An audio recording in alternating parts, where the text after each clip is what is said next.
Wine and Crime contains graphic and explicit content which may not be suitable for some listeners. Listener discretion is advised.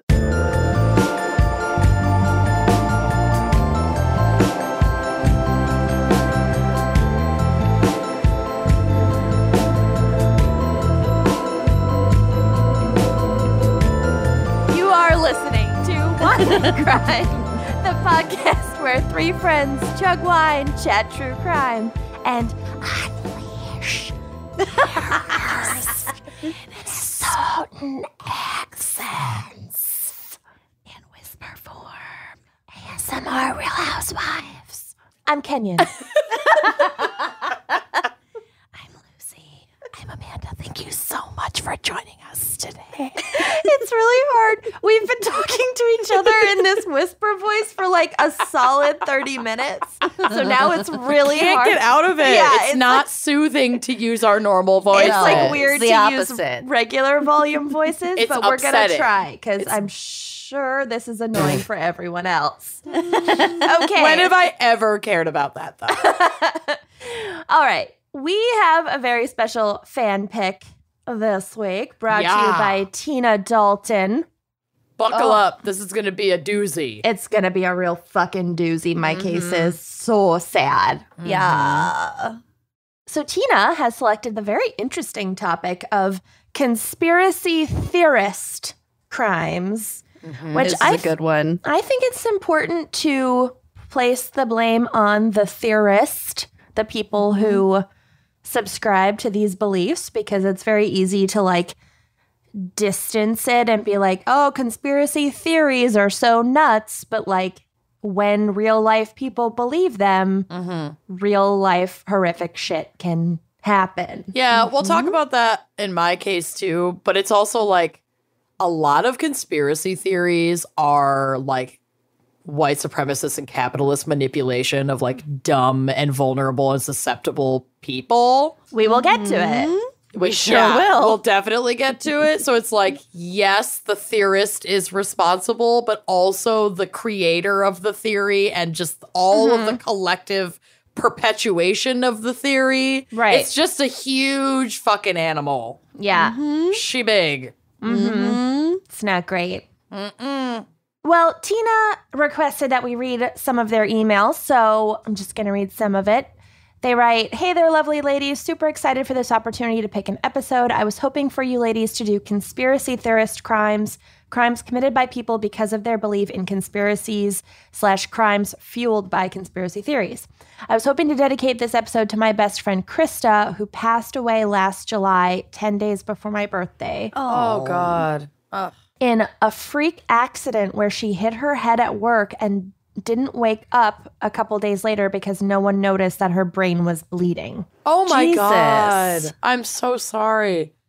The best parts of me, the reason that I am who I am, come from her, and she taught me to question everything. Some of our favorite memories were sitting in the car talking for hours and hours about conspiracy theories. Unfortunately, her family chose not to have an obituary or a funeral / ashes ceremony, and I've been having a hard time finding closure and was hoping to have an episode of Close Friends chatting about conspiracies dedicated in her honor that would help me get there. I love you all so much, and I'm so thankful for you. All my love, Tina." Oh, Tina. I know. We I'm all so sorry about your God. friend. I'm so sorry. We also love sitting around and talking about conspiracies with our friends. And I hope that this is, soothing and some self-care for you. Yeah. I hope we do it justice for you. Yeah. To Krista. To Krista. To Krista. All right. Well, on that note, let's try to cheer ourselves up before things get really bad. Oh, it's going to be terrible. Yeah. So, Amanda, what is our wine crime pairing for conspiracy theorist crimes? Tina also recommended our wine today. We are drinking the 2016 Conspiracy Theory Red Blend. Woo! This wine has everything I ever loved wrapped up in one beautiful Men with bottle. beards. Men with beards, a handyman, a bass player. all crumbled into a beautiful mash. This is 40% Petite Syrah, 25% Syrah, 14% Malbec, 11% Sangiovese, and 10% Zinfandel. Wow. Wow. Complex blend. Oh my God. She is robust. She is full-bodied. She is ready to take on Q. The website reads, deceptively approachable, this wine suggests complexities below the surface. Every sip reveals more questions than answers. Oh. With limited production, demands will mount for the government to release its secret reserves. Intriguing aromas of baking spice and tanned leather belie a palette of berries and red fruit, while whispers of graphite suffuse a clean finish. Dang. Gorgeous, gorgeous, gorgeous. Now, in the interest of not fueling a further conspiracy theory, when I read the wine, the note said, pair this wine if you can find it. So I went to Total Wine and one other liquor store and tried to find it, and they didn't have it. And what I should have done was first go to the website because you can buy it online. So I fucked up. What's in my glass is just what I had open, which of course is a bottle of our Wine and Crime Gals Red Blend. Gorgeous. But I did order this today when I went to the website to look over to do my notes. I was like, fuck, I'm an idiot. I could have ordered this online. I should have looked there first. So Tina, I apologize deeply, but also thank you so much because I cannot wait for this wine to arrive. And if you don't have it at your local liquor store, head to anarchistwineco.com. They have a beautiful inventory of wines. This is also like an award winner. It won silver at the 2018 San Francisco International Wine Competition. Woo, and fancy. Wow. so fancy. And silver medal at the 2019 San Francisco Chronicle Wine Competition. So this is like gorgeous. Gorgeous. Gorgeous. And this is also super fun, and then I'll let it go, I promise. The label is part of Anarchist Wine Co.'s award-winning label series. So this is like a thing that they do where they contract artists to do these cool wine labels. Sounds familiar. I know, right? So the art form displayed, called generative art, incorporates data from people and places that capture the inspiration for each wine in the series. Conspiracy Theories label art incorporates the coordinates from well-known conspiracy theories such as Area 51 and Paramount Studios, among others, and employs an algorithm to reveal that data as art. Whoa. Cool. What's Yeah. the Paramount Studios one? I don't know, and I didn't cover it, but logging that away for, I mean, there's Yeah. always stuff about like Hollywood elite, Right. but yeah. And the art's gorgeous. Please check it out. You'll see, I'm sure you saw it on the Wine Wednesday post, but stunning. I can't wait for this bottle to arrive. So yeah. So exciting. So exciting. Well, I'm not drinking alcohol because I'm on some pain meds because I had tell us basically your news. My whole heel cut out because Thank God. had a wart and now it's gone. Well, when you say a wart, I had what a you lot really of warts. mean is a series of warts I had It was a a plantar cluster. conspiring with each other. I had a plantar wart that I've obviously talked about a lot on the show. It's basically the fourth gal at this point. Sorry, Scott. And went in today to have it removed, and turns out there was a mosaic Oh, Jesus. happening. So basically, my whole heel is gone, but I'm Ish. happy.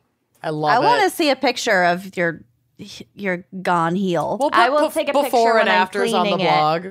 When you're I cleaning also, it. speaking of conspiracy theories, had to wear my I refuse to believe Raglan Yes. tee today for I this noticed episode. it. So if you're watching on Patreon, you see that I had to wear my appropriate costume. I refuse So to good. believe. Well, we know what conspiracy Amanda believes in. Created. Kenyon, is there one that you could like kind of? I could kind of see that the moon landing was fake. Mm-hmm. I could kind It's of not, see that. but I could see it. Okay. I could also see that like aliens are real, or we have some proof of extraterrestrial life that the government is keeping under wraps because it would Yeah. make everybody go completely nuts. Yeah, if they had proof, they certainly wouldn't fucking. Yeah. Tell I feel us. like Right. that's not even a conspiracy at this No, point. That's it's just probably it's just happening. reality. Yeah. Right. Yeah. But the moon landing one, I could see us being like, we did want to beat the Soviets or whatever. Real bad. Yeah, exactly. And at the time, the technology that we had, I mean, a calculator was like the size of our computers nowadays. Yeah, like my entire office. How? With what they had at the time. How? Women. Well, yes. Mathematics. That's true. Yeah, I don't want to take away from their accomplishments, but I could see the government faking the shit I out of don't want to take away from anyone's accomplishments, and it's sus. Yeah, right? Those are kind of the only ones that I have. I could see the JFK thing being a conspiracy, the second shooter on the grassy knoll, and also that the CIA for surezies assassinated Martin Luther King Jr. Oh, that's, again, not a conspiracy. Right. Any of the Just CIA true. things are like fofty, and not that crazy. Like, for me, it's like the conspiracy theories that I think are plausible are like ones that are relatively small and contained. Sure. And like the government, like a specific agency of the government that we know has acted shittily in the past, doing one more shitty thing. Yeah. Versus like, it's so widespread, it's far reaching, there's a deep state, everyone's involved. Lizard people. Right. We'll get to the deep state. Right. Because people cannot coordinate that well or keep their mouths shut. No. So if your conspiracy involves like millions one of people agency, worldwide. sure. Yeah. But that's it. There were just like a dozen or so people who needed to keep their mouths shut. Right. Anything beyond Believable. that, no way. Yeah. Yep. All right. I'm Well, right Lucy, there with you. what is our background and maybe psych for conspiracy theorist crimes? Definitely coming in psych heavy this week Woo! for apparent reasons.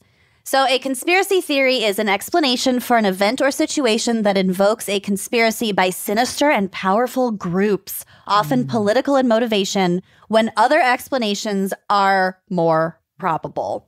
It can also be defined as an attempt to explain harmful or tragic events as the result of the actions of a small, powerful group. So such explanations reject the accepted narrative surrounding those events. Indeed, the official version may be seen as further proof of the conspiracy. Like, of course, the government is blaming Al-Qaeda for 9/11. Right. Because, of course, their official reports are pointing to somebody else because they did it. The term has a negative connotation, implying that the appeal to a conspiracy is based on prejudice or insufficient evidence. Yeah, we'll get to it. A conspiracy theory is not the same as a conspiracy. Instead, it refers to a hypothesized conspiracy with specific characteristics such as an opposition to the mainstream consensus among those people, such as scientists or historians, who are qualified to evaluate its accuracy. Because, reminder, your opinion is not as valid as an expert's, and research does not happen on YouTube and Facebook. No. Yeah, exactly. Yeah, just because you have tootled around on some corners of the internet and found people saying what you want to hear That's not research. doesn't mean confirmation that it's bias. Peer research. review. Yeah. Ugh, I can't. A big component in conspiracy theories is the idea of circular reasoning, which is a logical fallacy in which the reasoner begins with what they are trying to end with. Yep. The components of a circular argument are often logically valid because if the premises are true, the conclusion must be true. So, for example, if you were to say, the Bible is true, so you should never doubt the word of God. This argument rests on your prior acceptance of the Bible being true. Got it. Another component is biased assimilation, whereby information that supports one's position is uncritically accepted, whereas contrary information is scrutinized and discredited. People in general, is how everyone consumes news in America today. Yep, Everyone. everyone. Including me. People in general also tend to credit human motivations over random chance or circumstances in big traumatic events and occurrences. So Australian philosopher Steve Clark suggests that the ultimate reason people make this fundamental attribution error is because we have evolved to do so. Humans evolved in tightly knit groups where understanding the motives of others was critical for the detection of malevolent intentions. So if the guy in the cave over you suspected was going to kill you, rape your partner, and steal all your food, the cost of making an error in identifying others' insidious motives was small relative to the cost of not identifying such motives at all. Sure. So it was less risky to go to your neighbor and be like, okay, that guy is let's squash our scheming. beef, dude. Yeah. You know, like let me protect myself versus him actually coming over and killing your family. Right. Also, we like to identify patterns. We'll get to that too. Okay. Yeah. Conspiracy theories increase in prevalence in periods of widespread anxiety, uncertainty, or hardship. Oh, weird. So, like, COVID. Yeah. We'll get A to tumultuous election. it. We'll get to it. As during wars and economic depressions and in the aftermath of natural disasters like tsunamis, earthquakes, and pandemics. Great. Wildfires, Yeah. This climate fact, change, rising oceans. not conspiracies, turns out. Climate change is not a conspiracy. No. This fact is evidenced by the profusion of conspiracy theories that emerged in the wake of the September 11th attacks in 2001 and by the more than 2,000 volumes on U.S. President John F. Kennedy's assassination. This suggests that conspiratorial thinking is driven by a strong human desire to make sense of social forces that are self-relevant, important, and threatening. The content of conspiracy theories is emotionally laden, like we talked about the pedophiles in Hollywood, this whole save the children thing. Oh, of course, we'll on the get to surface, There's something about pizza. the Pizzagate. Oh, we'll get to it. Okay. But by just doing hashtag save the children, of course we all want to save the children. Right. But they get you by your emotions. Yeah. Well, and they also then, like, with the hashtag thing specifically, they bog down what's actually a useful fucking hashtag for organizations that are working to fight, like, child trafficking and child sexual abuse and overwhelm those spaces with conspiracy theorist bullshit. Yeah.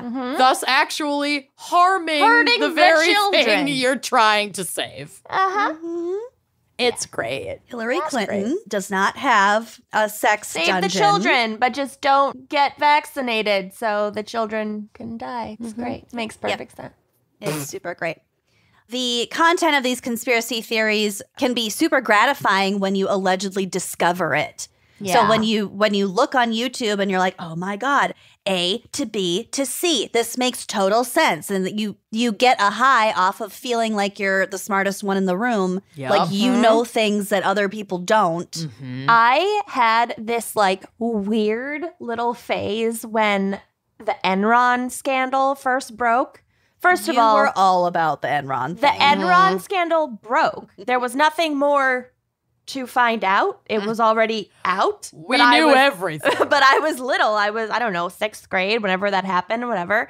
And I remember like searching on like the proto-internet and being like, okay, there's inserting my AOL disk. Yeah, Exactly. It was like to crack reading the case. It was like reading articles and like recognizing someone's name and then like finding something else and like recognizing the name again and being like, it all circles back. And I was like a child. So it was just like a fun game. But that is what full on fucking adults do. And it's really bad. Yeah. So think of that plus being an adult plus like Facebook. Yeah. It's that on fucking speed.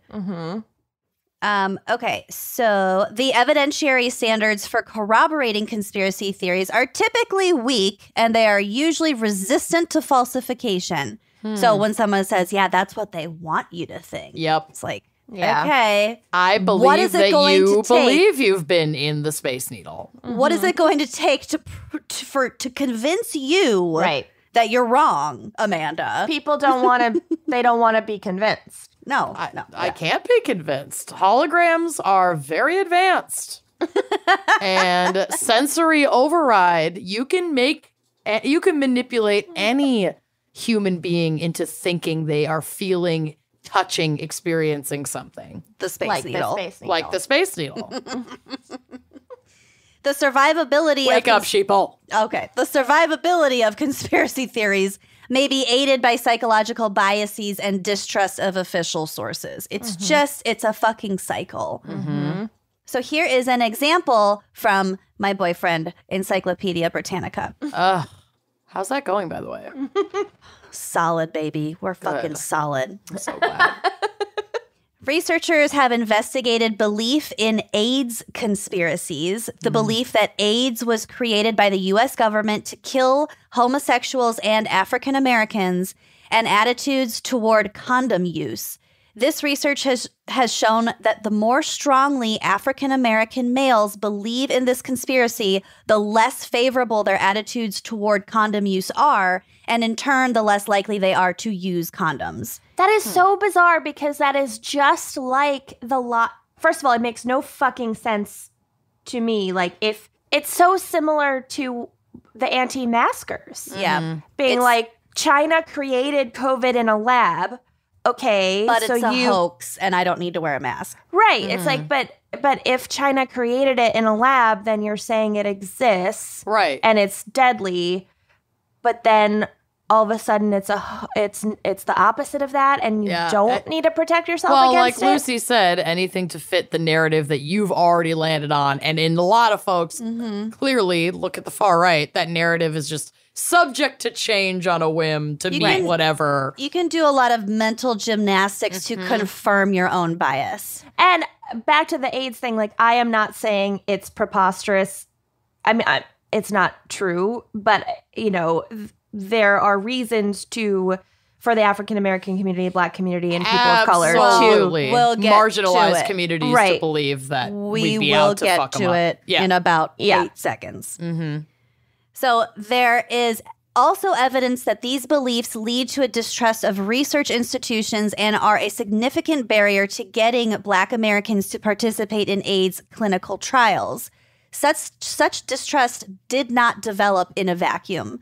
Starting in 1932 and continuing for 40 fucking years, the U.S. Public Health Service, working with the Tuskegee Institute, studied the effect of syphilis on 399 African-American men.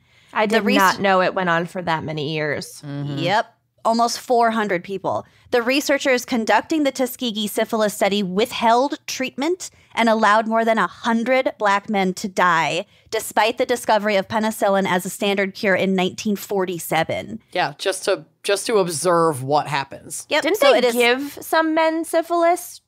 I'm sure. I probably, but I don't think it was like even just people who already had syphilis. I feel like they also gave some people syphilis and then let them suffer and die. Yep. So clearly it's worth noting that governments do at least occasionally conspire against their own citizens. So when it comes to certain communities being distrustful of the vaccine, for example, there's precedence. There is their concerns are absolutely valid, especially in the U.S., especially with this only happening 80 wasn't a long time ago. Between 40 and 80 years ago. Yes. I don't want to contribute to any of that hesitancy here. I think it's possible to understand and hold both truths, to be like, the government has definitely, all governments around the world, but especially the U.S. government, like, has completely fucked up and fucked over certain groups of people time and time again. And sometimes that happens within healthcare. I mean, look at like maternal mortality rates. Yeah, it happens all the fucking time in healthcare. Still today. Yeah, exactly. Like it's definitely an ongoing issue. But when it comes to this vaccine, like, enough people have gotten it now of all races. Like, they're not just trying to get people of a certain race to get the vaccine. Like, enough people, millions of Americans of all races and genders and ages, well, 12 and up, have gotten the vaccine and are fine, and it will help you. So please get vaccinated. Yeah, it's those stories of people on their deathbeds asking for the vaccine. Right. And it's too late. It's just so fucking tragic. That doesn't need to be your story. Right. No, it does not. But all I'm saying here is, especially in the wider context of conspiracies, right? Sometimes, yeah, it is. Well, that's true. what makes them so powerful, is because sometimes, they're rooted in some truth. Institutions do fuck people over, and you do have to be aware of that shit. But like, you also have to be grounded in some fucking reality. Yeah. So there is an American historian named Richard Hofstadter who has studied conspiracy theories and how they evolve. He says that competing groups who would represent the interests of individuals, but they do so within a political system that everyone agreed would frame the bounds of conflict. So basically, he's describing like American democracy. We have our two-party system. We have our representatives. And in theory, they represent our individual needs and desires as a society. But Hofstadter says those who felt unable to channel their political interests into representative groups would become alienated from this system. These individuals would not accept the statements of opposition parties as representing a fair disagreement. Rather, differences in views would be regarded with such deep suspicion. Such alienated people would develop a paranoid fear of conspiracy, thus making them vulnerable to charismatic rather than practical and rational leadership. And this would ultimately undermine democracy and lead to totalitarian rule. Does this sound familiar? Yeah.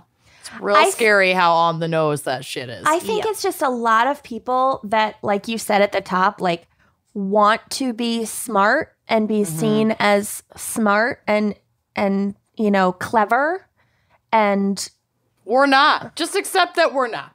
And are just like too lazy to go about that in an actual route that requires like work and dedication and like study and sometimes, you know, setbacks, you know, and actually being like critical assessed by experts, and then like having to meet a standard, like fucking studying an actual issue and developing actual expertise, and they just want to like find a shortcut. One shortcut too. Yeah. It's like, if I can be right about one thing that no one else believes, but I'm gonna prove it to be right. Yeah. Or I'm gonna be on the right side. Exactly. In the end. You're all stupid and I'm the smart one, and yeah, I don't need your approval because I can dip around on the internet. So Hofstadter says that this is not an individual pathology, but rather that it originates in social conflicts that raise fears and anxieties, leading to status struggles between groups. It arises from a collective sense of threat to one's culture and way of life. All of this is so fucking evident, especially in 2021. Like the culture wars and and COVID and the after effects of Trump's administration. It's just like, it's so fucking spot on. So there's also a lot of evidence to suggest that conspiracist ideation is a pathology, or at least a symptom of one. It is correlated with, this is coming from an article on the internet. This isn't me editorializing. It is correlated with lower analytical thinking, low intelligence, psychological projection, paranoia, and Machiavellianism. So, as we remember from AP Euro, Machiavelli was the Renaissance guy who said it's better to be feared than loved, or at least safer to be feared than loved. But the concept of Machiavellianism was taken from really abridged notes of his actual writing. So we don't need to necessarily correlate super directly Machiavellianism with Machiavelli's work. So Machiavellianism is a personality trait centered on manipulativeness, callousness, and indifference to morality. And it's one of the so-called dark triad traits. So there's like a triangle called the dark triad.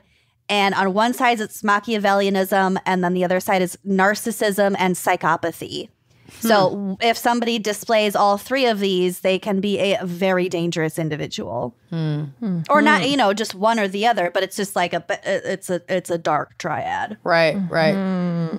So psychologists attribute finding a conspiracy where there is none to a mental phenomenon, as Kenyon brought up earlier, called illusory pattern perception, aka apophenia, which is the tendency to perceive meaningful connections between unrelated things. Mm-hmm. So you can see a lot of examples of that in like gambling, for example. Yep. Mm-hmm.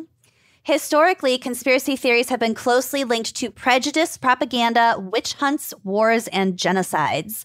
They are often strongly believed by the perpetrators of terrorist attacks and were used as justification by Timothy McVeigh and Anders Breivik, who is the guy in Breivik who killed like 77 people in Norway, as well as by governments such as Nazi Germany, the Soviet Union, and Turkey. AIDS denialism by the government of South Africa, motivated by conspiracy theories, caused an estimated 330,000 deaths from AIDS. Wow. Conspiracy theories are a significant obstacle to improve in public health, as we are seeing every day, encouraging opposition to vaccination and water fluoridation, among others, and have been linked to outbreaks of vaccine-preventable diseases.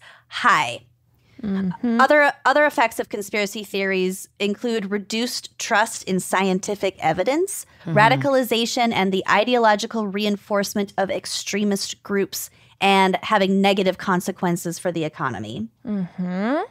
So the last... when a bunch of your people are total fucking violent loons, it's not great for the economy. Not Sure great. not. Super not great. So the last thing I want to talk about is specifically about COVID. So this study was just it was lucky timing for the researchers. So this is a study published July 27th of this year in the journal Nature Behavior. And this study has confirmed that the COVID pandemic has increased paranoia and belief in conspiracy theories, particularly in areas with low adherence to mask mandates. So, quote, our psychology is massively impacted by the state of the world around us, says study author Phil Corlett, an associate professor of psychology at Yale University. When the pandemic began, Corlett and his colleagues were already studying the role uncertainty plays in the development of paranoia, so delusions of being persecuted or feeling extremely fearful. The researchers were using a simple card game in which the rules could suddenly change, triggering a rise in paranoia and erratic behavior among the participants. Oh my God. That's so interesting. Yeah. Sorry. So Corlett says, we continued to gather data through lockdown and into reopening. It was one of those rare serendipitous incidences where we were able to study what happens when the world changes rapidly and unpredictably. Wow. As they were studying it. Wow. I just love that.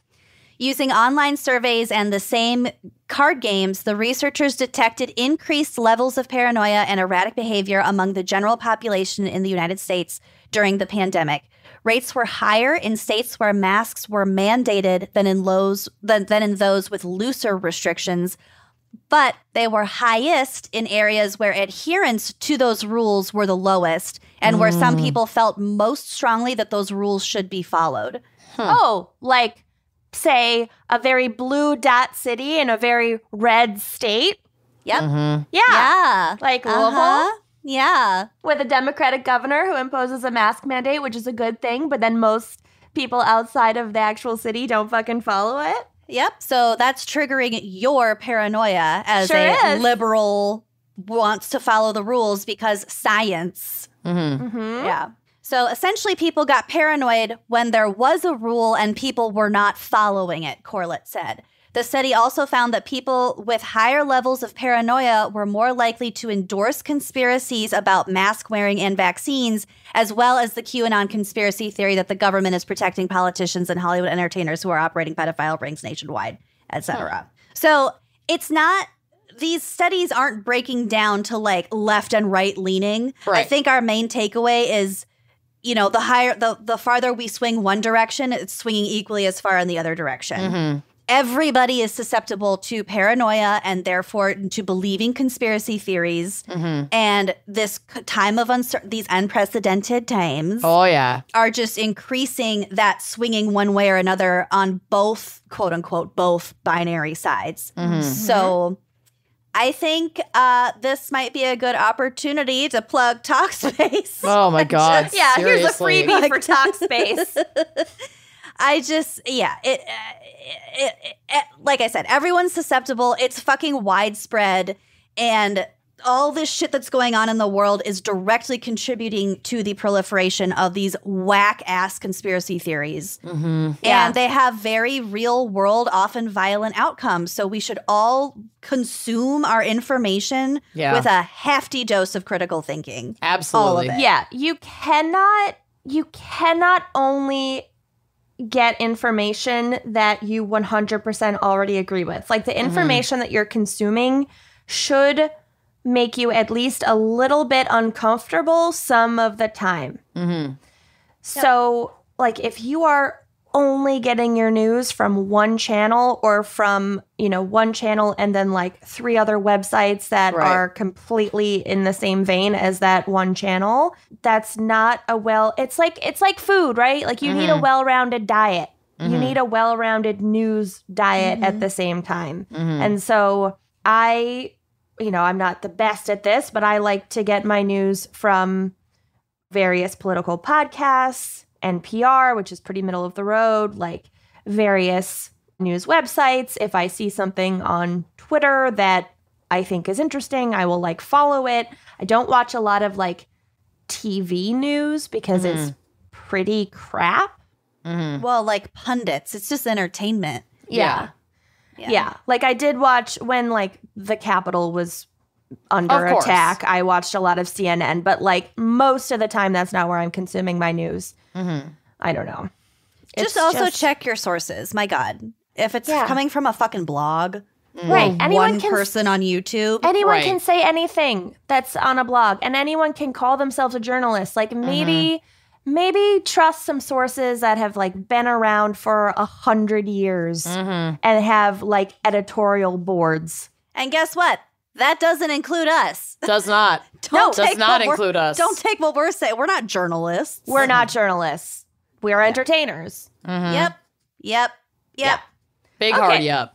All right. Nailed it. Well done. So, there was a lot more I could have gotten into. It's very fucking fascinating from a psychological perspective, but alas, I bet we could do 2 pretty hefty cases to get through. We could do a 2.0 of this episode for sure and cover more. Easily. Because there's I'm also actually shocked that we haven't repeated topics yet. And this would be a really good one to repeat because, like you said, there's so many rabbit holes we can go down. All right. Well, let's hear a quick word from our sponsors. Yes, let's. Did you know that your allergy medications could actually be filled with allergens? That's great. Yeah, it's great. It's great. Well, Genexa is finally bringing some common sense back into the medicine aisle. It's about time. So Genexa was founded by 2 dads on a mission to make clean medicines. Genexa medicine has the same effective active ingredients you need without all those unnecessary artificial dyes, preservatives, and fillers, because there's a lot of those out there. Yeah. It's nonsense. So whether you need to manage pain, allergies, or just the common cold, Genexa treats the same symptoms as the leading brands. They have everyday essential medicines for adults, kids, and infants that cover a huge variety of health issues, so your whole family is covered. Remember, this was started by dads. Yeah. So they have your best interests in mind. Genexa has a huge network of healthcare professionals across the United States helping patients and their families join the clean medicine revolution. It is real medicine made clean, and I, for one, am just grateful for new, antacids because I take a lot of antacids. Yes. And I just feel really good about what I'm putting in my bod. Love that. So start cleaning out your medicine cabinet today. Go to genexa.com/gals, GALS, for 20% off your first purchase. Again, go to genexa.com, that's GENEXA.com/gals for 20% off your first purchase. That's genexa.com/gals. Treat your medicine cabinet. Treat it. The world is racing to get back to normal and start meeting up in person again. I know that I've missed it to a degree, but also after the year we've all had, getting back to feeling normal takes a lot of time, and I yes, I miss hanging out with my friends, both of my friends, but also like I really indulged in my solitude. And so now getting back out in the real world, doing quote unquote normal activities kind of gives me a little bit of anxiety. So if you're like me and feeling overwhelmed by it all, you are not alone. It is important to find the support that you need to face those feelings and move forward. Yeah, my Talkspace therapist has helped me realize that, like, usually the things that we're most afraid of are also the things that we really want or are, like, afraid of not getting, and vice versa. So, like, it's kind of two sides of the same coin, that anxiety piece. And just, like, having someone, a professional that I can talk to while not getting dressed and just like texting has really helped my mental health. So whether you're a parent, a student, a millennial, an elder millennial like us, a little Gen Z baby muffin who is like way ahead of the game and realizing that mental health is important. And you got the world on your shoulders. You do. Or just somebody, you know, having a hard time. Talkspace can provide the support to help you feel better with a single message. Talkspace offers individual and couples therapy. Love it. In addition to medication prescription services. So it really is a one-stop shop. You can set goals with your therapist, and they can help make sure that you're really progressing. And Talkspace therapists help you develop tools to cope in difficult times. And again, it works around your schedule at your convenience. You send and receive unlimited messages with your dedicated therapist in the app. It's not like you're going to have some random person that you have to re-explain your life to over and over again. You have a dedicated therapist. It's your therapist. They get to know you, and they truly come to you like in your comfort zone. It's on your phone. Yeah, my God, it couldn't be easier. And if you're not into the texting, you can also schedule live video sessions with your licensed therapist from anywhere. So just go for it. Talkspace is worth it. Absolutely. Start feeling better with a single message. Match with a licensed therapist when you go to Talkspace.com and get $100 off your first month with promo code GALS. That's $100 off when you use promo code GALS at Talkspace.com. Trace your brain. Trade it. Are we ready for my case, which is super dark and awful? Great. Yeah. Okay. So you guys both definitely know about this.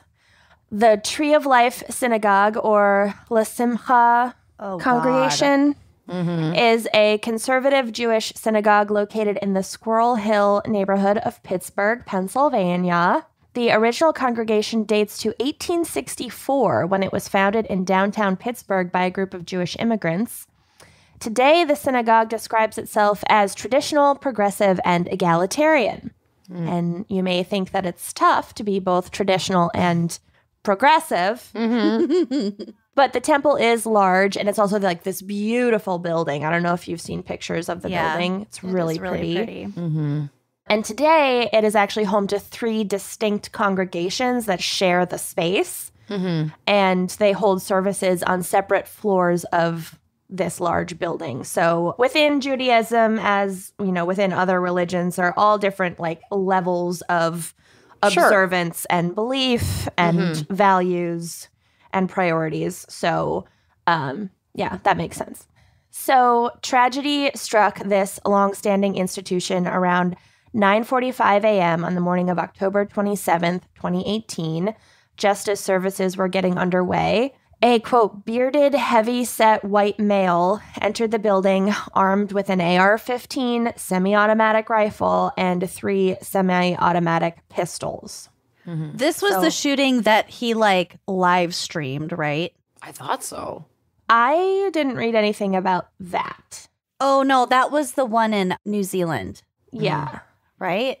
I sound like a fucking idiot. I mean... No, it's sad that there are so many that could fit that description. There are so many mass shootings. Yeah. I think it was the Christchurch in New Zealand that was live streamed. As far as I know, this was not live streamed. Okay. So The first victims of this man were two brothers named Cecil and David Rosenthal, who were near the main entrance greeting people as they filtered in for services. And they were waiting for a 10 a.m. Torah study session to begin. So they were like the greeters at the front door, welcoming people. And like, you know, it's a temple. So there are a lot of like older folks who might need like assistance walking and whatever. And like they were there doing that. And so they were the first to be murdered. It's just so horrible. The shooter then headed downstairs where another congregation was already holding its morning services. Because of the separate groups within the same building, there was some delay before everyone realized what was happening because it wasn't like everybody was in one big room. Right. So when Rabbi Jeffrey Myers, who was holding services upstairs, heard the first shots, which were downstairs in the entryway, he thought that a coat rack had fallen over. Oh, okay. Because he heard like, you know, a clamor. Yeah. Along came a clamor. I feel like if you're not used to the sound of gunfire, your brain is just going to attribute it to something else that you're familiar with. Yeah. Right. Totally. Right. Later, when he realized that there was an active shooter in the building, after calling 911, Rabbi Myers recalls, quote, "I thought I was going to die. I was thinking I should hang up from 911 and make a video for my wife." Oh my God. Jesus. Ooh. By 9:54 a.m., so like within the first 10 minutes, police were receiving multiple phone calls from people inside the building reporting an active shooter.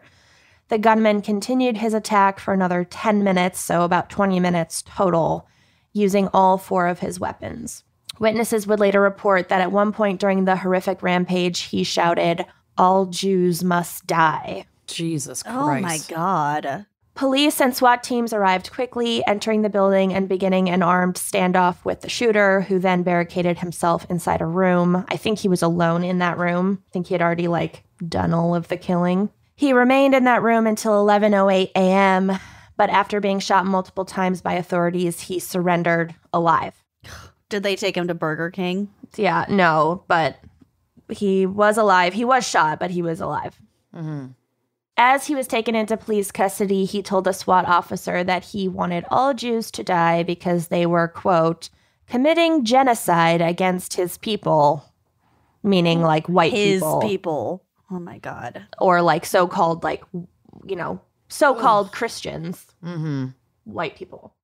I'm killing a bunch of people because... Because they're gonna, maybe. Someone told me they might do it. Yeah. Makes sense. The Jews not been through enough, right? That you want to take it upon yourself to like, what the fuck is he even talking? I can't even imagine what the fuck he's even talking about. I know.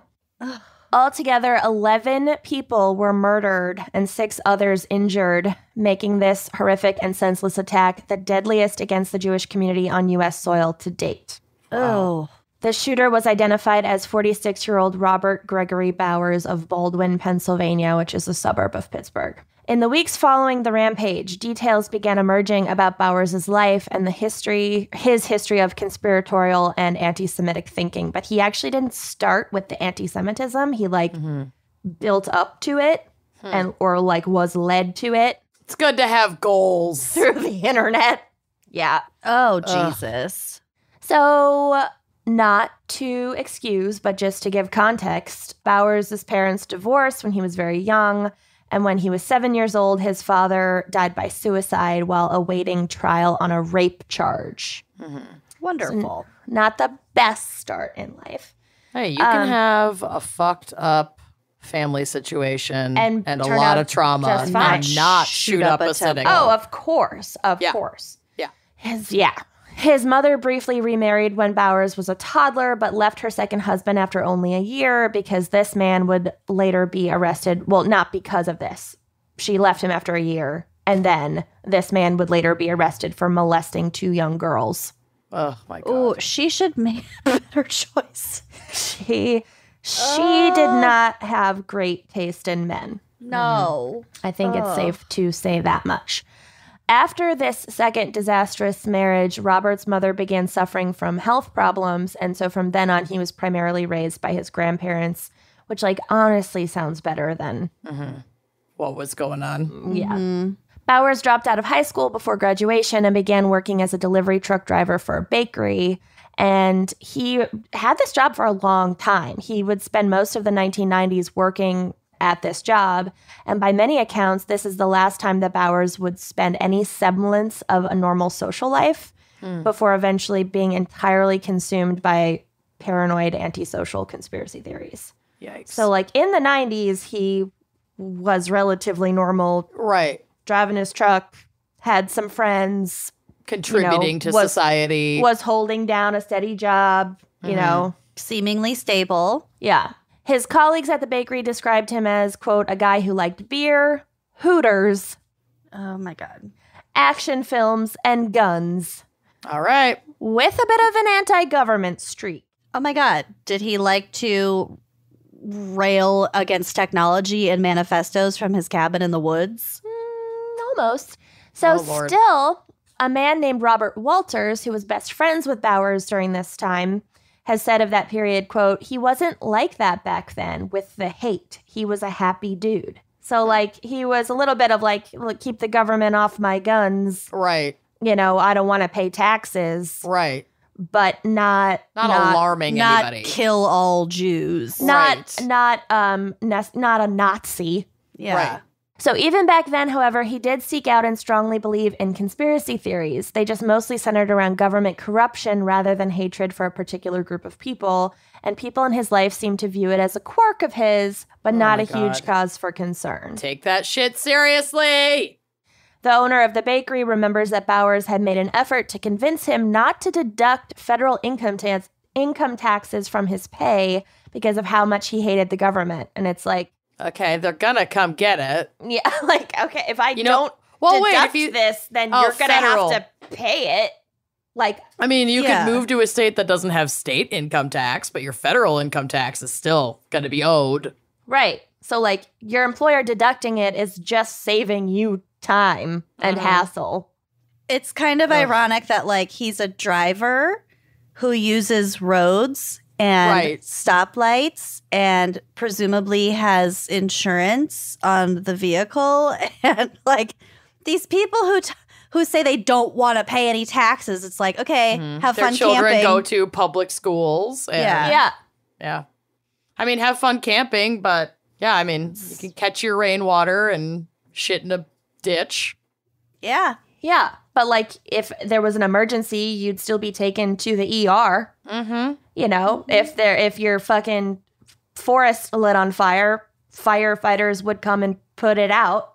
Mm-hmm. You're not being bombed by another country. Well, and if you want that forest to be yours, you got to pay some taxes. Right. Yeah. On that land. The tax thing, it just, to me, the anti-tax thing is just like a temper Nobody tantrum. likes paying taxes. Yeah, It's a temper tantrum. You got to think about it. Think of why taxes exist. You could talk about, like, I have an issue with billionaires not paying any taxes. Absolutely. You could have an issue with high taxes. Like, well, of course. if you actually are informed about what is high and what is how that money's being distributed. I'm saying you could have valid beef with high taxes. Sure, Lord knows throughout history there's been plenty of beef with high taxes. Or where your tax money is going, you know? Exactly. I don't like that there are fucking increases in the military spending every fucking goddamn year. Mm-hmm. Exactly. But to say, I don't want to pay any taxes, it's like, who the fuck do you think you are? Too fucking bad. And also, it's so frustrating when it's like, yeah, but if everybody, like you said, if we were taxing the rich and we were properly all paying taxes, you'd actually save a fuck ton of money in other areas of your life where everything is so privatized and in this competitive capitalist market. Think about how much people don't want to pay more in taxes, but then imagine if you didn't have to pay any of the shit that you pay for in your healthcare. That's why everybody being like, socializing healthcare is so stupid. It's like, actually, it's really not. It's probably going to save you money. It's going to save you money. Yeah. Because it would require us to actually tax the It'll save you money, wealthy. and it'll save you a shit ton of time and convenience. Mm-hmm. Think about every fucking second you have spent on hold trying to get an answer about a fucking Did it healthcare today. bill. Yeah, Amanda did it today. Kenyon did it today, too, kind of. Having to get like a referral, having to have like a consultation before you have a procedure. It's like, dude, I know it's a plantar wart. Take it out. I don't need to come here 3 times. Right. I've Googled it. YouTube told me. I've done the research. I've done the research. I'm basically a doctor. Anyway, okay. Continue. We're fine. We're fine. This episode's going to be great. Fine. Pay your We are goddamn having taxes. Okay. So much fun. Tax Jeffrey fucking Bezos, please. Yes. So, maybe we should have like a private space mission tax. Yeah, maybe. Yeah? I like that. Okay. No idea how that went over with the income taxes from the bakery. I think Sure, they it went just told him great. too bad. Yeah. Well, the description was that he made an effort. He attempted, so I'm assuming it didn't pan out. Right. He asked the government. The government said, no, honey. No, you're not a millionaire, so uh-uh. you do have to pay. You got to pay. And then they took it out of his paycheck. Yeah. Have you been to space for 8 minutes? No? Okay, No, then you you gotta have pay to tax. pay tax. If you were rich and powerful enough, you could get out of this, but you're not. Yeah. A neighbor from these years recalls that Bowers would keep a shotgun by his front door, which he said was there, quote, in case the United Nations blue hats came to get him. You know what? Makes sense. Hold on. He lives in Philadelphia? Pittsburgh. Outside of Pittsburgh. What the fuck? Okay. All right. Okay. They're coming. There's no arguing with this person. Right. There's no such thing as a small town when it comes to the UN blue hats. I almost said big hats. The UN's not, the blue hats aren't going to Pittsburgh. Also, I just want to explain. Can we write a movie called The Blue Hats Go to Pittsburgh? Mr. Smith goes to Washington. I just want to explain a little bit how the UN fucking works. We don't need you to, but go ahead. I'm gonna. I know. She needs to beef up her notes. So, Her 5 pages of notes. I know, it's a long one. It's fine. I warned you. So, the way the UN peacekeeping apparatus works is that UN member nations send money, and they also, some member nations choose to send soldiers to Blue be part hats. of blue helmets, to be part of peacekeeping missions. The countries that send soldiers tend to rotate, change over time. Usually those countries are compensated for sending personnel. Would those be called mercenaries then? They're basically mercenaries. But in order to send a peacekeeping mission, the UN Security Council needs to vote for a resolution to create a peacekeeping mission to send soldiers to a place. And then when they send them, their mandate is to keep the fucking peace, not to start a war or kidnap bakery truck drivers. Or take your guns. Can they kidnap some bakery truck drivers, though? I wish. Just in case. And the countries that are on the UN Security Council, there are 5 permanent members, and one of them is the fucking US. So all the US has to do is veto, and then that Yep. peacekeeping mission doesn't happen. And the US is the #1 financial contributor to the UN in terms of like money every year. So like, what is he fucking afraid of? I don't understand it. It's Well, like, if he's a lot of conspiracy theorists are very anti-government. Like he doesn't care. He might not care that he's an American. it just, You know, I'm not explaining it away. I'm just saying that part might not matter. He's to him. not thinking I don't think a clearly. lot matters to him. He's not thinking clearly. There's Right. no justification for that stupid ass comment. It's stupid. I know. There are just a lot of people that think like the UN has this army that they can send wherever they want, and the UN is this own standalone thing. And the it's UN not. is just all the different countries that exist come together for meetings about various shit. That's what the UN is. Yeah. They don't have their own fucking army. Or agenda. They are lent personnel that they have to like pay for, and it's nothing. They're not in control of anything. It's all up to the major powers. Okay. Anyway, it's fine. Let me quick explain how the UN works. Real quick. quick while we have time. Kenyon's ASMR. They're just Lent citizens. They're paid. They go in. They're not a major power. Chill the fuck out, you bonkers. There isn't a fucking global world army, okay? Kenyon's really bad at whispering. It's just like a hegemonic power. It's just like a lot of like random like Ghanaian soldiers that go for like a year and then they have to come home. Okay. A collection of blue-helmeted mercenaries does not hegemonic power make.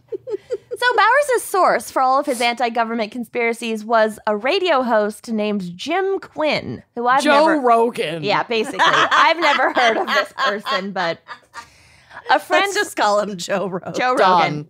A friend from the time recalls he listened to Jim Quinn / Joe Rogan all the time. Oh my God, that was his God.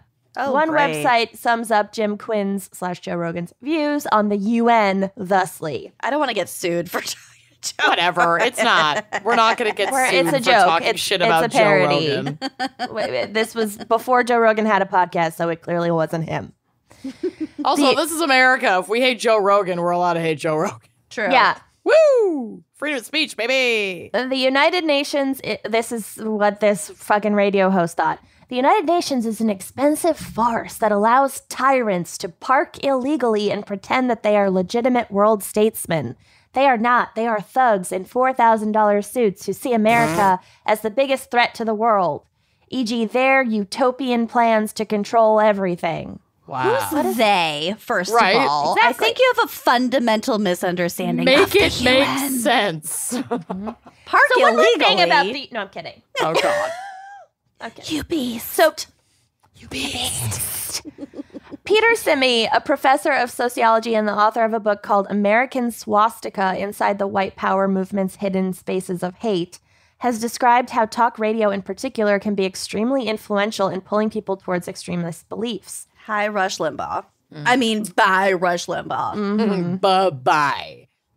Although obviously not everyone who listens to conservative talk radio goes on to violent extremism, for Bowers and numerous others, quote, it's an entry point of sorts to a world of ideas.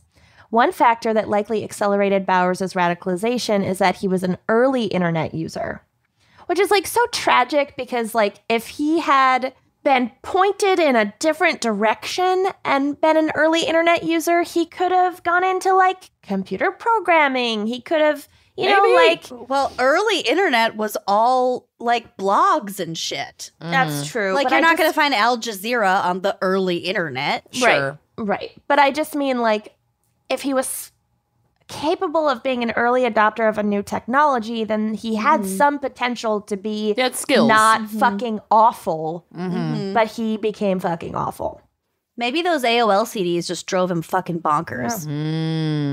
So friends, There's the conspiracy I can cling to. It's poisoning your mind, man. friends remember that his days working for the bakery, Bowers built his own computers in his spare time and was using the internet long before anyone else he knew was. Oh my God. Right? So according to Simi, if talk radio is the gateway to extremism, the internet is a, quote, much more dynamic path. It is just creating this reinforced echo chamber where you're just getting these like-minded sources of information that are consolidating and coalescing and pushing you in this direction. And as he descended further and further into right-wing extremism, Bowers seemed to stop putting effort into other areas of his life. So just sort of took over. He left the bakery job and, according to his friends at the time, basically dropped off the radar. I don't know what he was doing for money. It's possible that he was getting government fucking assistance in the form of unemployment.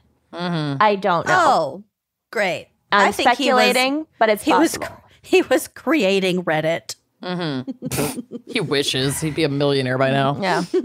So neighbors from the years between the bakery job days and the synagogue attack have described Bowers as, quote, a ghost who never made any effort to interact with them. Analysis of Bowers' history of internet activity has shown that he was active on numerous message boards throughout this interim period and that he was a follower of, quote, aggressive online provocateurs of the right wing's fringe. At some point, he began seeking out and sharing posts about the Christian identity movement, a belief system that maintains that people of white European descent are God's chosen people. Isn't that the definition of Judaism? Is God's chosen people? I mean, yeah, but that's a religious faith, and it's also not they're also not trying to like kill or hurt anyone who isn't a member, and they're also not trying to proselytize. I'm just saying, like, how fucking stupid. It's like, I feel like that moniker was already taken. Oh, it's very much, I'm not the puppet, you're the puppet. Like, you're not the chosen people, we're the chosen people. He also began sharing warnings that some sort of false flag attack would be carried out, and that it was nothing more than, quote, one of the final desperate attempts by the Jewish international oligarchy to maintain power in the face of collapsing public trust in the media. Is a false flag like a red herring? Or like a dog whistle? A false flag attack is the belief that the targeted group will create an attack upon itself to blame the outside group and say they did this to us, so like now a red go herring. after them. Yeah. Or to justify a retaliatory Exactly. thing. To create a retaliatory attack, basically. I just feel like false flag, especially when you're listening to like a bunch of nut jobs, like they just kind of throw that in. They just kind of pepper it in. Well, it's like, a way to... You're not even using it in a consistent context. Right. It's a way to, one, excuse the behavior of one's own group when it's bad. So, like, a lot of, like, Trumpers have claimed that the January 6th thing was a false flag by Antifa. Or like to blame it on them. It's like, no, you just fucking did this. The dude who ran over Heather Heyer. Yeah. Okay. Yeah. Got it. It seems that once Bowers made the transition from talk radio to the internet as his primary source of information, he was quick to make the leap from anti-government conspiracy theories to anti-Semitic conspiracy theories. And these are so fucking widespread. Like, it's so fucking just, I don't know, depressing. In the year leading up to the shooting, he joined and became extremely active on a social media website called Gab, which has been described as extremist friendly. Oh my God. Hi, we're Gab. We're terrorist curious. Right? That is coffee talk extremism. Hate curious. Yeah. Open to it. I'm hate curious. We're Unabomber friendly. Oh my God.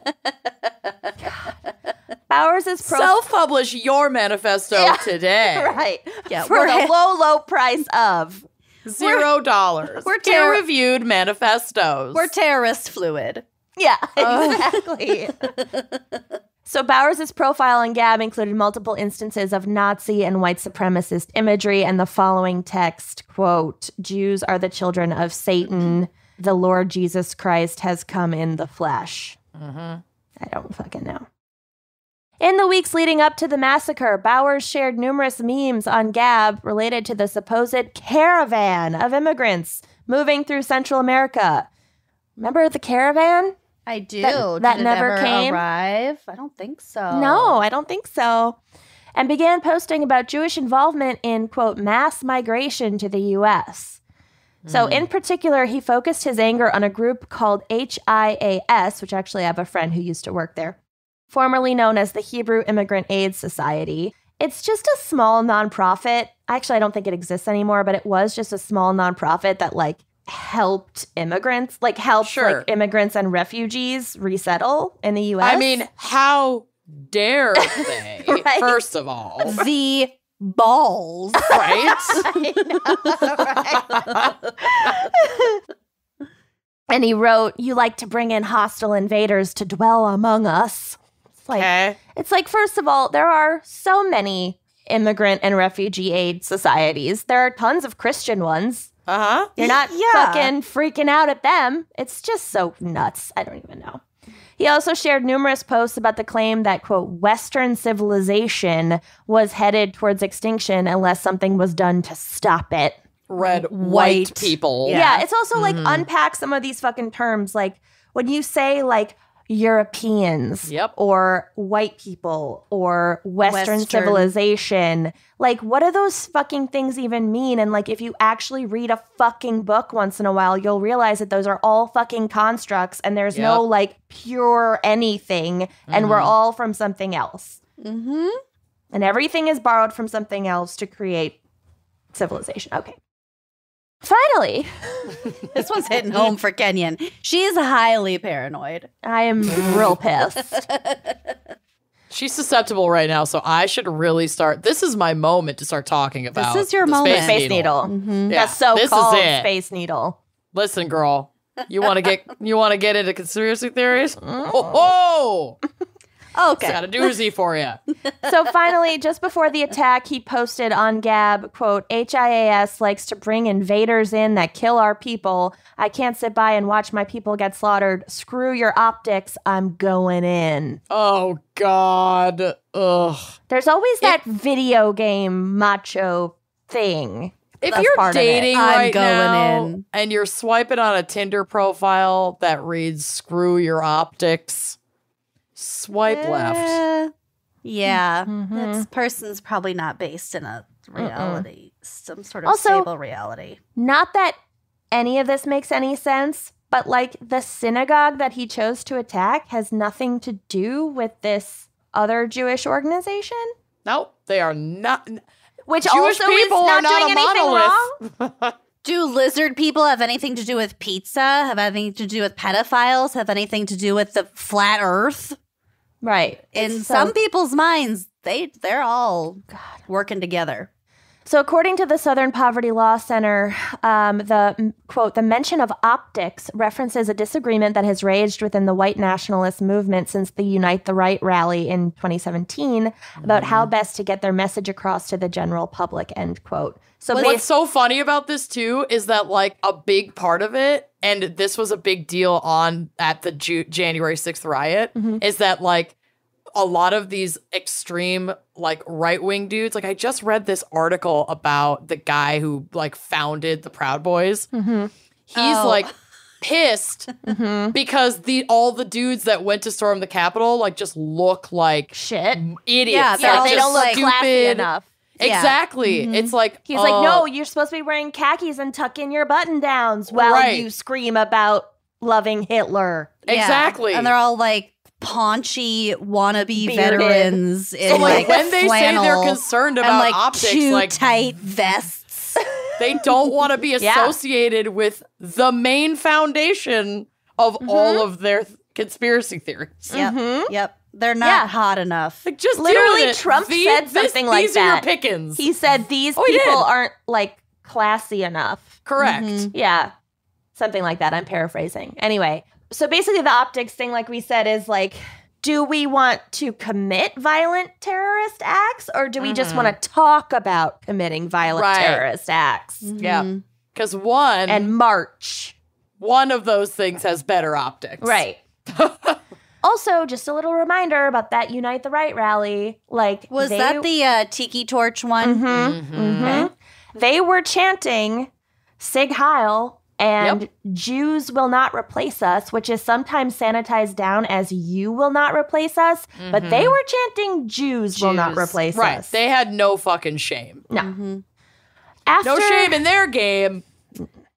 After the Tree of Life massacre, Gab suspended Bowers' profile on their site and made a public statement pledging to cooperate with the criminal investigation, which is the bare fucking minimum. Right.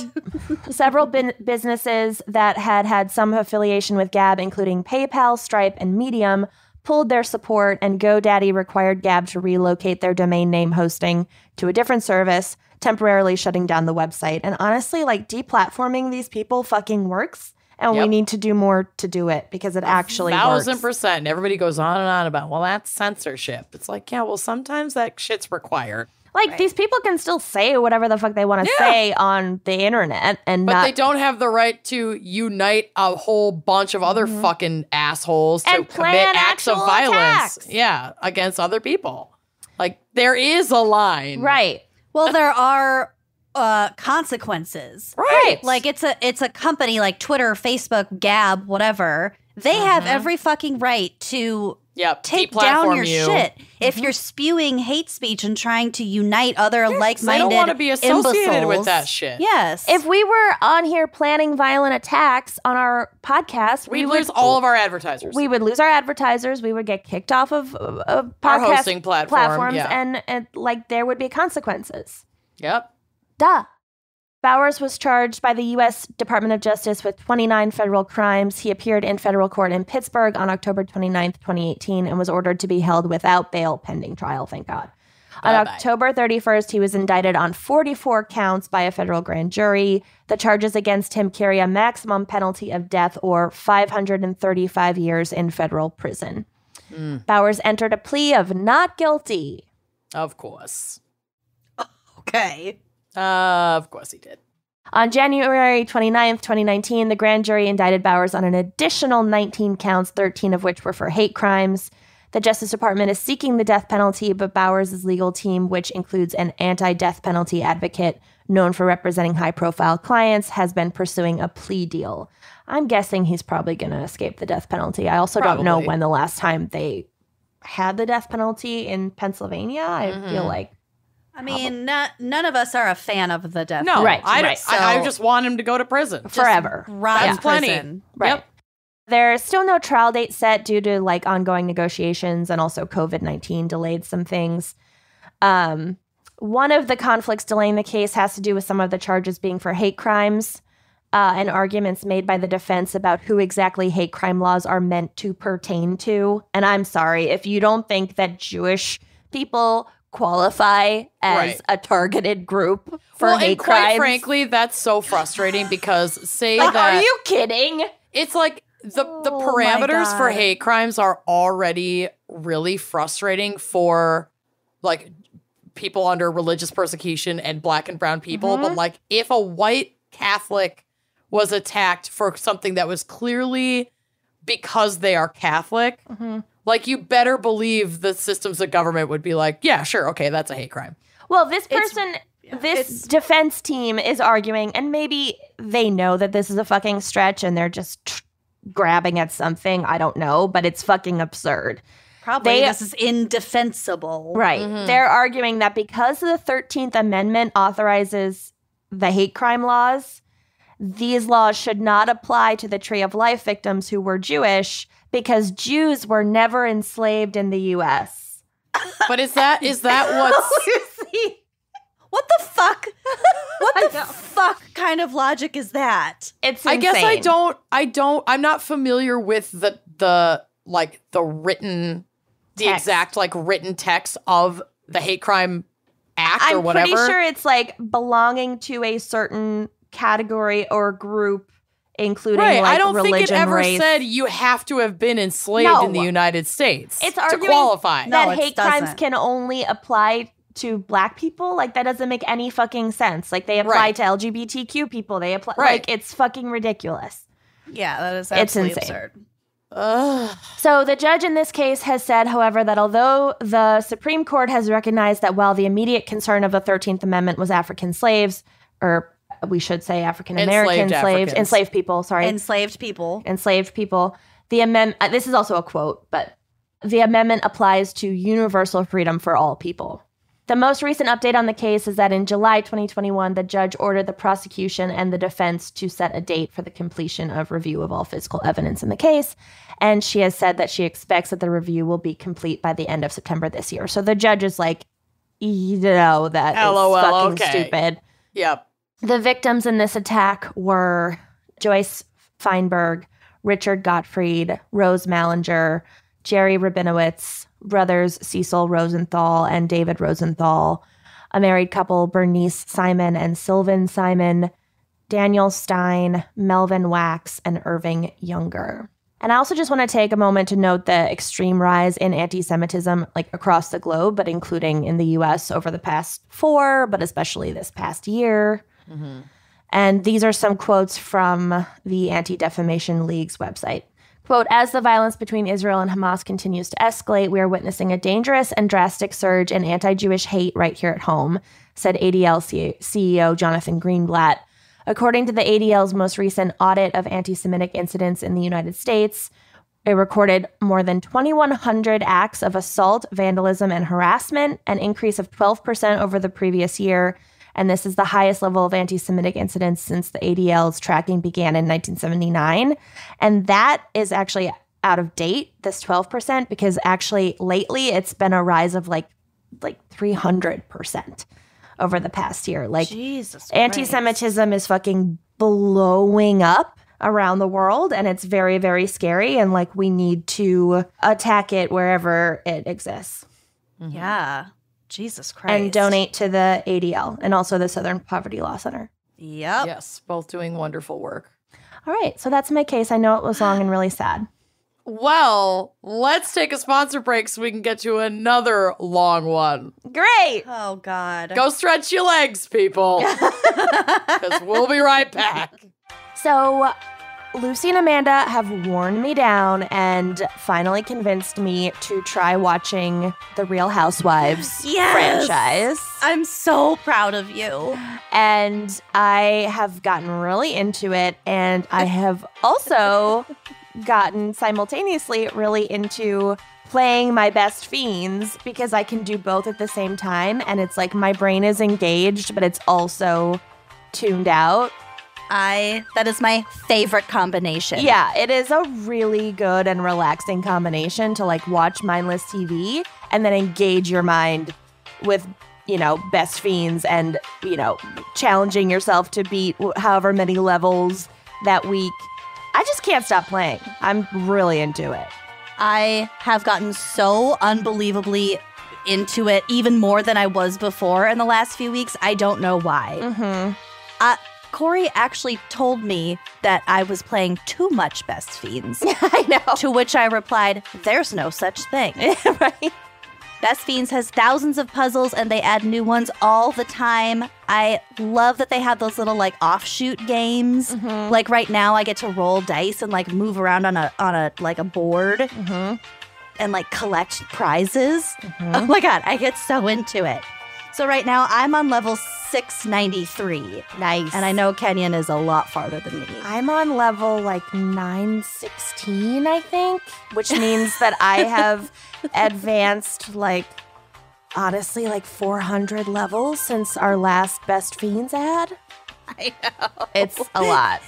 I love it though, because you complete these levels and some of them are more challenging than others and you really feel like you're being productive. Like I stay up till 2 or 3 in the morning playing Best Fiends sometimes. Mm-hmm. So maybe Corey has a point, but also whatever. It's my favorite thing. Mm-hmm. There are tons of cute characters, aka fiends, to collect as you go. I just got the tadpole one. Cute. I love Bebert. Vincent is so cute. I kind of have like a weird crush on Napoleon. Oh, I don't know cute. why. He's my favorite. I have favorite fiends. It's very bizarre. And summer is a great time to get away from it all. Whether you're unplugging from the internet just to hit reset or finding yourself without Wi-Fi, you can still enjoy Best Fiends. I play it in my hammock every single day. Mm-hmm. People are starting to travel again. Like I said, you don't need Wi-Fi to play it, so it's perfect for airplanes. Oh, yeah. Or just in the car, whatever. So get on our level with Best Fiends. Mm-hmm. Download this 5-star rated puzzle game, Best Fiends, free today on the App Store or Google Play. That's Friends without the R, Best Fiends. So it's kind of a weird time right now. It's the end of summer. We're like sort of getting back into the world, but maybe not all the way. Mm-hmm. I've recently started hiking for whatever reason. Mm-hmm. Like you just want to be outside, but then you also want to come home and relax. Just like day-to-day life is very dynamic. So whether you're exploring a new world in the pages of a book or trying out a new patio brunch spot, Everlane has premium essentials to outfit you in comfort. Their styles can go day to night, hiking to lounging. They've got everything. They've got it all.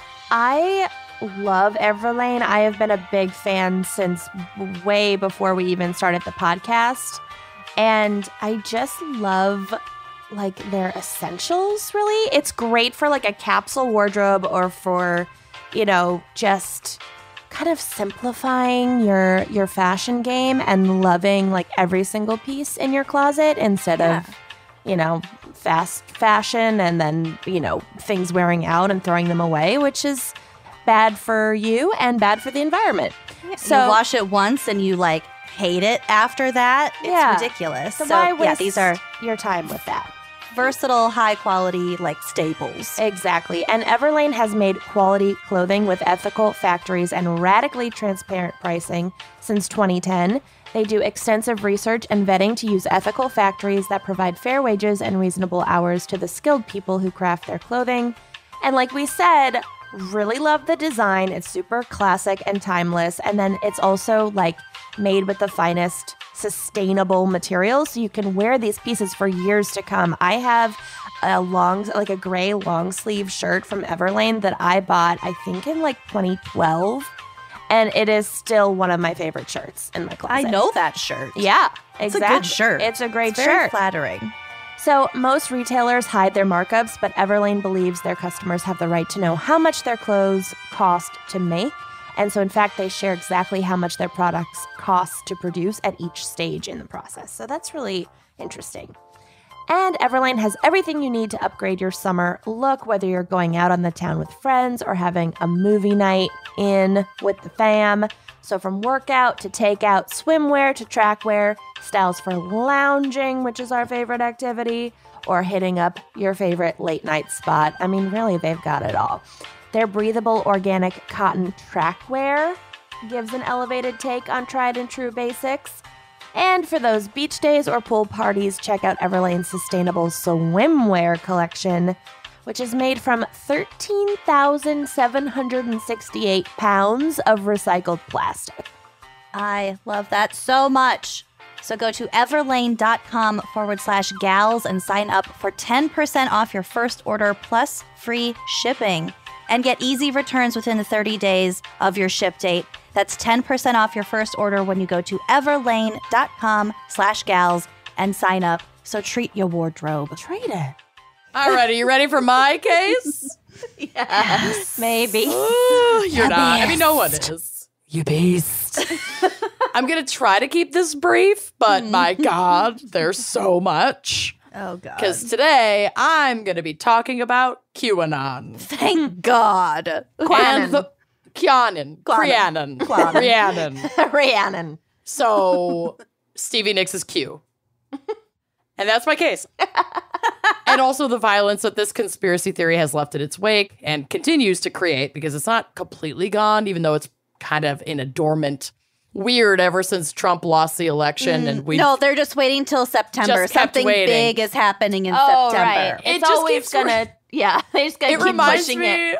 of in Parks and Rec when the death cult keep reserving the park because Zorp is going to come and burn all the flesh off of everybody, and they just keep getting the date wrong. Yeah. It's so good. We misread the signs. Yeah. We got to go back to the literature, Exactly. reanalyze.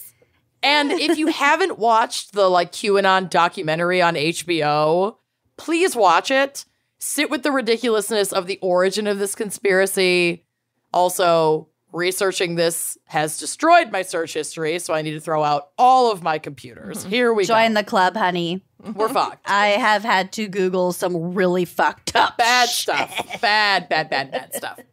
So QAnon first came to the internet in 2017 when an anonymous account going by Q Clearance Patriot posted to the cesspool of internet message boards known as 4chan. I feel like 4chan has an odor that I can smell. Yeah. Absolutely does. Yeah. 4chan is known for its comfort in hosting extremist viewpoints in every facet: race, religion, politics, you name it. They're not going to shut down conversations about it. Curious. Basically, They're extremist friendly. Extremist friendly. It's a breeding ground for white supremacist ideation. It's honestly one of the most disgusting places on the mainstream internet. This is not a dark web message board. Mm-hmm. Anybody can go here. Mm-hmm. Your children could accidentally Google this and end up there. Or purposefully. Yeah. Q's post. Or your parents. Or your More parents. worrisome. Yeah. Q's post, the first post that came up, claimed that they were a high-ranking government insider ready to blow the lid off some intel that reveals former President Trump is fighting against a global democratic ring of child abusers. Well, I have no further questions. If they say Done. that they're a high-ranking government insider, Behind an anonymous username on a message board that literally anyone can access. No notes. No notes. So this is from The Guardian. Quote, the conspiracy theories narrative includes centuries-old anti-Semitic tropes like the belief that the cabal is harvesting blood from abused children. which and is it names- literally a conspiracy theory from the fucking Middle Ages. Yeah. Oh, yeah. Get centuries over it. old. And it names specific people, including Democratic politicians and Hollywood celebrities, as participants in a global plot. Experts call these extreme, baseless claims, quote, an incitement to violence. And so Pizzagate, I don't really talk about it much in this, but basically that was like this theory that Democratic politicians would go eat regularly at this literal like pizza place in Washington, D.C. And the theory was that it had like a dungeon, like a basement. And they were going there to basically traffic children into the sex trade. And this pizza place had like an adjacent like arcade. Like it was a family friendly. Yeah, exactly. It was and like a people little were showing Chuck up E. Cheese. there, like storming this pizza place, and they were like, they were like, oh my God, our basement is storage for No, like they don't pizza even have a boxes. basement. have a Oh yeah, basement. that's right. There They is don't no have basement. a basement. Anyway, the whole fucking thing is pizza place. bullshit. It's a like pizza if joint. you just were like, okay, Q actually stands for Quiznos. Right. And in every Quiznos, there is a radio tower 5G web that the Wait. aliens built. And it's just like, oh. It's so fucking stupid. It's Okay, so wait, fucking keep stupid. going though, 'cause this tracks. I was kind of on a roll Have you there. seen those Quiznos commercials with the fucking gerbil things with the human mouths? Yeah. Yeah. And so Tell that me is that part of aliens it. are not using 5Gs in Quiznos to control our minds, and that the aliens don't look exactly like those little furry fuckers from the Quiznos And if commercials. you get your sandwich toasted, you're done. You're done. Yeah, you're in on toast. it. Yeah, it's done. it's a secret language. Mhm. They toast it with the power of the electromagnets. The 5G. from 5G. Fueled Wow. by And their children. tuna is actually Honestly- Soylent Green from the children, and you'll live forever because it has their blood in it. This Right. gold spins itself. I get it. Yeah. This is from the New York Times. Quote, Q predicted that a war would soon culminate in what was called the storm. An appointed time when Mr. Trump would finally unmask the cabal, punish its members for their crimes, and restore America to greatness. What's End really quote. funny about this is that Donald Trump is a fucking pedophile. Yep. Uh-huh. He was He's like actually legit accused of rape BFFs. by a fucking 14-year-old. And he was like BFFs with Jeffrey fucking Epstein. Yep. Yo. Also, that's the title of that HBO documentary. If anyone's looking for it, I think it's called Into the Storm. That's right. That's right. Oh, it's so good. It's so good. I'm gonna watch it again. Do And it. what I just said is not a fucking conspiracy theory. It was a No, it's a literal super real. accusation. Court documents. Yep. And this is not just a Republicans being bonkers and like Democrats are flawless situation. No, A There lot are- of liberals have been pulled into this shit. Oh my yeah. God, there are predators in every Yeah. fucking government system of. Oh, yeah. It doesn't matter. This is where I'm coming from here is actually pretty non-fucking partisan because I know that fucking Bill Clinton had photos with Jeffrey Epstein too. Like, oh yeah, Bill I- Clinton is a fucking pervert. Yes. Yeah. And predator. No one is defending any of these individuals. And they also don't traffic kids through a pizza parlor No. in DC. Yeah. They just don't fucking have to. They They're don't. rich people. If they Exactly. want to abuse children, Epstein they don't bought need an to go island. to a pizza parlor They would Right. go to Epstein's fucking island. He bought an island. or Craigslist. Yeah, I mean, this is like we said earlier, it's like the clear path is usually the path that makes sense. They don't need to do this chessboard Pizzagate bullshit to Pull the wool over your. pull the wool over your eyes. They have enough They money just hire to a fucking escort service. exactly to discreetly be predators, Right. without needing any of the rest of this to cover up their shit. If it just takes a couple $1 billion to launch yourself into space for 10 minutes in a dick-shaped rocket, You imagine can what molest you can do. children. Yep. You could buy an island and molest children That's what Epstein did. with impunity. You That's what don't Epstein even have did. to have an island, you guys. You don't. There, You fucking don't. There are No. plenty of just websites with child sexual abuse material. Like, it's absolutely. it's But I'm not- saying there's no specifically conspiracy. There's in no the roots of pizza this thing. conspiracy. Right, That's what they're trying Yeah, it's to say, and overwrought. it makes no sense. It's not this fantastical thing. Right. God wish. God. Okay, so Sorry, regularly I'll try to stop screaming now. I can't. I can't. So please don't. Please join me It's gonna in be a long my episode. screaming.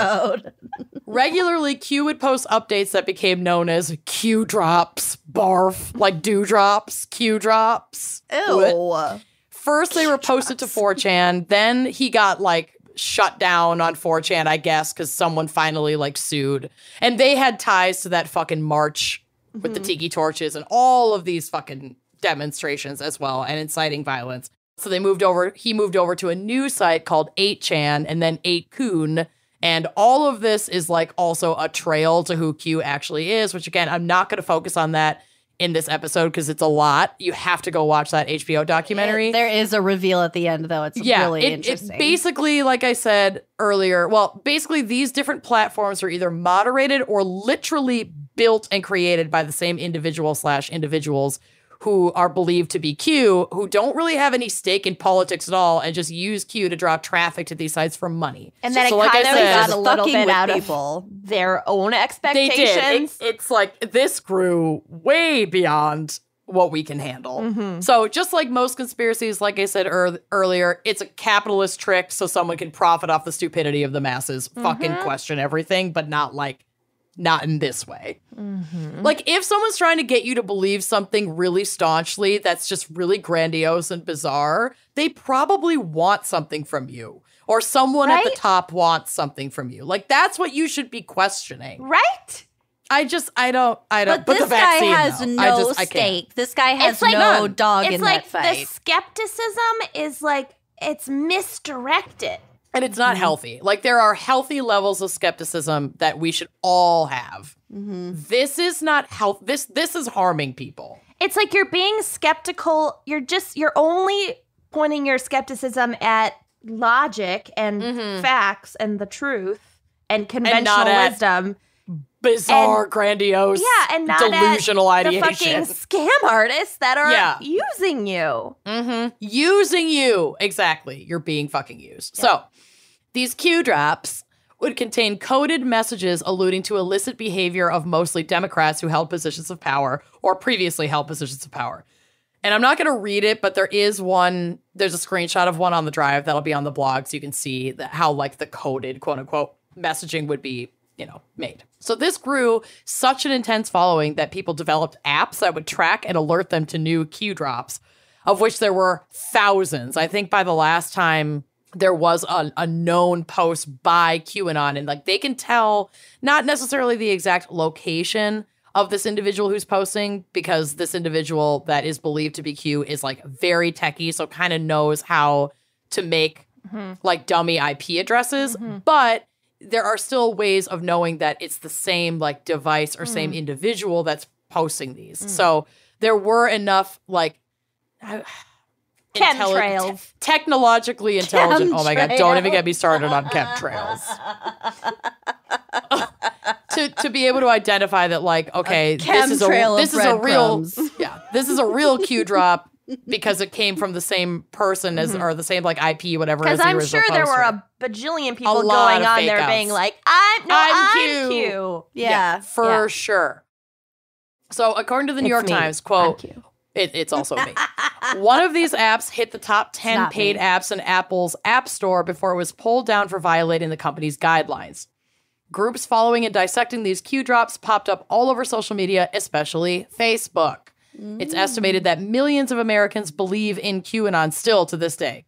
Quote, before Facebook moved to block QAnon content, some popular QAnon groups on the platform had hundreds of thousands of members, and NBC News reported last year on an internal Facebook study that found thousands of QAnon pages and groups operating on the social network with millions of members between them. Twitter removed more than 70,000 QAnon-affiliated accounts after the January 6th Capitol riot, and some YouTube videos explaining the tenets of QAnon garnered millions of views before they were taken down last year. So this was like fucking huge. I have a question. It was huge. It was huge. I feel like QAnon is such a huge ideology, or it's an umbrella over a bunch of different ideologies or specific conspiracies.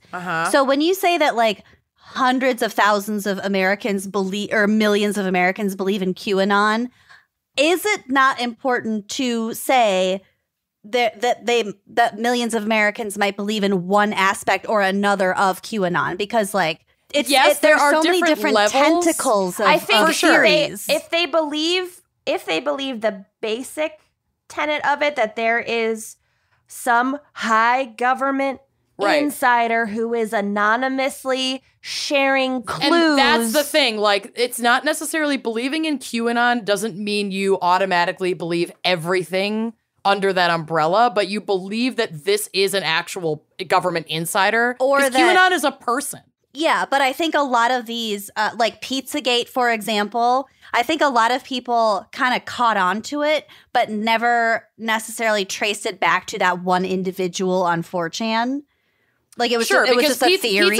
It was an independent theory. Pizzagate was around before QAnon posted, because QAnon didn't post for the first time until 2017. Oh, okay. So absolutely he or maybe not he directly, but people who were starting to follow him then pulled in these other existing conspiracies under his umbrella. There are just so many tentacles to this. Absolutely. Yeah, because it's a bunch of people with time on their hands being well, I think that this clue is related to this thing, so bring this thing in. And it's in these articles that are talking about how many people believe in it. Even these articles are saying it's probably more, because there are people who may have expressed interest or belief in a particular conspiracy theory, but never got sucked into the huge rabbit hole that is QAnon, proper QAnon. But in effect, I mean, it had the same effect for the most part. Absolutely. Especially if it drove their political actions, their voting, whatever. If anybody believes in the deep state, that is a branch of QAnon. Yeah. So, I mean, basically what the New York Times and The Guardian were saying in some of these articles, it's probably fucking more, because this is also pulled from data that we're getting in online spaces where people are reacting to or sharing or commenting or whatever, having some kind of engagement that's traceable with this content. Right. That doesn't account for your grandma who doesn't know how to fucking use a computer, who's learning this from her grandson who's all over the internet, and she believes it too, So it's actually probably bigger than we even probably know.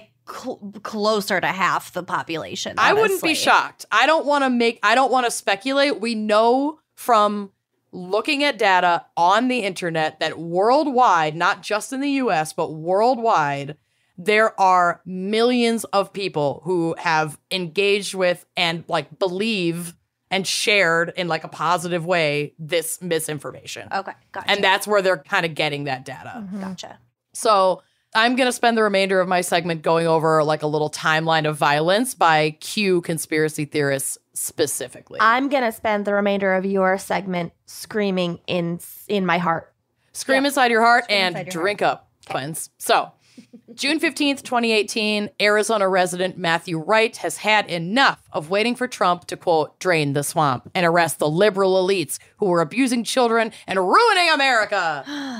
He decided to take matters into his own hands with an armored vehicle that he drove to a Hoover Dam bridge and blocked traffic with his arsenal of assault rifles, handguns, and 900 plus rounds of ammunition. I don't remember this.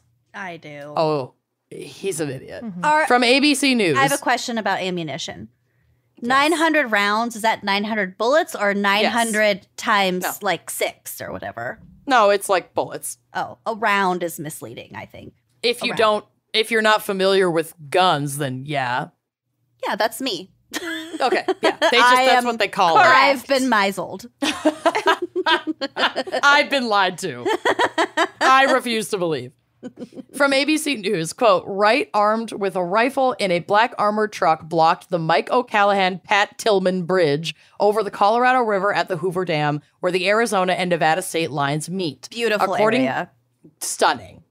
According to the Arizona Department of Public Safety, when authorities arrived, Wright was standing next to the vehicle with a sign that read, "Release the OIG report," which is known as a prominent demand of QAnon followers. I love how the Arizona Department of Public Safety folks were just like, what? Oig? We have OIG? Well, we'll get to the OIG report. Oh, God. After a nearly hour-long standoff, Wright fled in his vehicle, driving over tire deflation devices and past law enforcement. Despite 3 deflated tires, he continued to flee state troopers for more than half an hour until he was apprehended along a dirt road heading toward the river. End quote. That's It gonna is fuck up your- expensive to replace tires. It's gonna On an fuck up your- armored car. It's gonna fuck up your chassis real good. Yeah. Big time. So the OIG Think of report... the chassis. The chassis. Someone the OIG please report think of the chassis. in question, Chassis Gate, Chassis case. refers to a Justice Department Office of the Inspector General, so OIG, report that had just been released criticizing the actions of FBI officials like James Comey, which in my notes autocorrected to comedy, I just saw James that. comedy. He is a joke.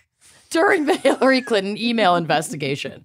This is the report that Trump claimed exonerated him, and Republicans went wild for it. I remember, like, what was it? What does Trevor Noah host now? The Daily The Show. Daily Show. The Daily Show. They had sent, like, folks to go to these rallies and ask about this report and whatever, or, like, keep referring to this report, and then the interviewer would be like, well, have you read it? And they're all like, no, you don't have to read it. But then they're all like, release the report. Just read the report. That tells us everything we need to know. And then he's like, have you read the report? And they're like, no, I haven't read it. Because, like, the report is released. It's out. People just have to read it to know that it doesn't exonerate Donald Trump. Oh, God. I can't. So QAnon took it to the next level, promising that this report would have details within that would prove Democrats are Satanist child molesting monsters. But You wish. it didn't. Instead of accepting that this was never in the report, they insist that these portions of the report had been withheld or redacted. Wright was charged with obstruction of a highway, endangerment, unlawful flight from law enforcement, misconduct involving a weapon, and, fittingly, acts of terrorism. In 2020, after a long trial and a judge's rejection of a plea deal with a sentence that would be too lenient given what he'd done, he was finally sentenced to 8 years in prison. While there, he wrote a letter to Trump apologizing for, quote, not representing the American people to the best of my ability in that standoff. Optics, baby. Trump has that letter framed in his office and jerks Yeah. off to it No, every he doesn't, day. because this is Doesn't one give of a those shit about guys. these people. Well, no, and this is one of those guys that Trump was complaining about behind the scenes on January 6th, where he was like, these people are trashy. I don't want them was he in not my fucking attractive riot. enough? Exactly. Well, no, he looked like a fucking moron. So Trump wouldn't want to be associated with this guy because he's not elite He'll in any accept way. his praise, but he's not going to Exactly. lift a finger to help him. Okay, so Fuck he'll jerk no. off to it in private, but not publicly. There you go. There we go. Private collection. Okay. December 19th, 2018, a California man whose name was not released was arrested with bomb-making materials in his car. He was on his way to the Capitol building in Springfield, Illinois to, quote, blow up a satanic monument and make Americans aware of Pizzagate in the New World Order. Here So we the go. New World Order is an anti-Semitic conspiracy theory. Yep. Big time. And like I said, I don't have time to dive into these older conspiracies that have now been absorbed into the QAnon bullshit. It's a lot of the same crap rooted It's a in... shit onion. It's the shit onion. So Satanism, child molestation, anti-Semitism, white nationalism, all of it, it's all fucking part of it. Fortunately, the FBI had been tipped off about this dude's delusions before he was able to make it to Springfield, so he was arrested and charged before he could fucking blow up Springfield's Capitol Plaza. March 13th, 2019, 24-year-old Anthony Comello, a QAnon conspiracy theorist, made his way to New York City to make citizens' arrests of several government leaders, including Mayor Bill de Blasio and U.S. Representatives Maxine Waters and Adam Schiff, even though the last two are representatives in California. But clearly, this guy is not firing on all cylinders. Oh my God. Oh my God. While in New I'm York going to City, make a citizen's arrest of you because I don't agree with you. yo, yeah. Well, not even that. Oh Like, my God. this is the thing. I almost get it with some of these folks. I am not exonerating them by any stretch. Some of these folks who take it to the level under this Q thing where they're like, oh my God, they're raping and killing babies and drinking baby blood. I have to do something about this. Like, if you're so fucking delusional that you really, truly believe that's happening, then of course there's going to be a couple of these folks that are like, I have to go do something about this. Nobody's doing anything about it. It's on me. I got to go do something about it. Yeah. But if millions of people... I just don't know how people get to that point unless they have undiagnosed actual clinical mental illness. Yes, but where I'm going with this is, if millions of other people are in the QAnon network, right? And there's all this information going around and like everyone's being told the same thing. Everyone's being told that we're drinking baby blood and all this horrible fucking shit is happening and like we have to do something about it. A couple folks believe it and are also likely mentally ill and extremists in existing ways anyway, and then they act on this, right? But like it should be enough to know that it's bullshit, that these other millions of people don't really necessarily believe that that's true. And I think willingly just chime in on this shit to A, not have to work that hard to like explain away things about the government that we don't like. And B, to feel camaraderie with people who just share similar views. Because if millions of people really believed, like really truly believed in our souls, that fucking Democratic elites are drinking baby blood, don't you think it would be more than like one or two unhinged wackadoos going to do something about it? Don't you think there would be a fucking war? Don't you think the storm would fucking happen? That's why this is what makes me so mad about this shit. It's like it's so obviously bullshit and these people are profiting off of you and they don't care about you and they don't even necessarily believe in it. No. They're just using it. They're just using it to build up their support so that they can pad their wallets in the government. That's all it fucking is. All of the government, not all, but most of the like government elites who are questioning vaccines and whatever and masks, they're all fucking vaccinated. Oh, all yeah. of them. All of them. Like they don't believe their own shit either, but it's a really good tool for manipulation and fundraising. They want your small amounts of money and your views on their fucking website or TV shows. Yeah, so honey, they can you're sell a pawn. ads. You're a fucking pawn. They want you to feel pitted against the other side, quote unquote. Absolutely. There is no other fucking side.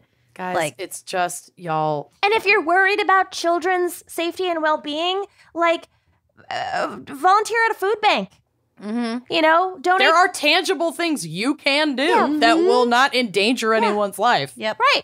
To improve the quality of life of children. To actually help your community and people who are actually suffering instead of blowing something up. Who are you gonna help by blowing something up?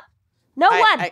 Literally no. It's just people. It's egomania. It's people who want to feel like a fucking hero in a video game and they learn how to like make essentially a large potato gun and go storm the Capitol of Illinois. I hate everything. I know. It's all garbage. So anyway, while he's in New York, but unable to get close enough to his targets to arrest them, New York makes his far from California. Two of them are on the other coast, basically, or in D.C. Like they're not in New York. It's a bummer. He makes his way to Staten Island, targeting someone he believed to be a prominent member of the deep state. Former Gambino mobster Francesco Paolo Augusto Cali, aka Frankie Boy. I cannot draw a line of logic. And I probably could if I had gone deeply into this case, but I don't have time. We're already it's gonna be a 3-hour episode, people. It's too far gone. So believing that he's under the protection of Donald Trump, Anthony went to Frankie's home with handcuffs and a gun, confronted Frankie, and thought Frankie was reaching for a weapon when Frankie was probably like, the fuck? No. Scratching and like going for his phone. Yeah. And being like, this guy is trying to arrest me. This former Gambino mobster definitely didn't think that some random internet loon was going to be the one to come for him one day. No. Yeah. He probably was like, wait, the fuck? So no one sent you? Yeah. Wait. You're with who? You're not. Q? You're not with Tony. You're not with Vinny. Nope. You're not. You're just a guy. Okay. This is how I go down? Seriously? Yep. So Anthony thinks Frankie is reaching for a weapon, and Anthony grabbed his own weapon and opened fire on Frankie, shooting him 10 times, killing him. Oh, Jesus man, I'm Christ. sorry. I didn't know really this person did actually died. I mean, sorry. Frankie's Also no a mob angel. boss. Frankie's no angel. Okay. He's a higher up in the Gambino mob family. He served time. He's done some shit. He kind of signed up for it. He didn't deserve to go. He didn't sign up for this. No, he didn't not sign up this. for a QAnon weirdo. No, He not probably this. wasn't even Kill aware that his No name clue. had ever been implicated Probably in not. anything. Like, how No the idea. fuck was it even? I don't know. I didn't look into it. Some articles that I skimmed were like Anthony mistook him for someone who was part of the deep state. Cool. So he may at not have best, even known it was a him. Mistake. At best, if that's to be believed. So fucking bizarre. So Anthony showed up in court with MAGA forever and United We Stand MAGA scrawled across his left hand in pen. He pleaded not guilty, and his legal team began building an insanity defense, stating, quote, Mr. Comello, the defendant in this case, became increasingly vocal about his support for QAnon, a conspiratorial fringe right-wing political group. But Mr. Comello's support for QAnon went beyond mere participation in a radical political organization. It evolved into a delusional obsession. Sure did. It sure did. He was determined mentally unfit to stand trial and transferred to a state mental facility in 2020. It's unclear how long he will remain there. I couldn't find an update.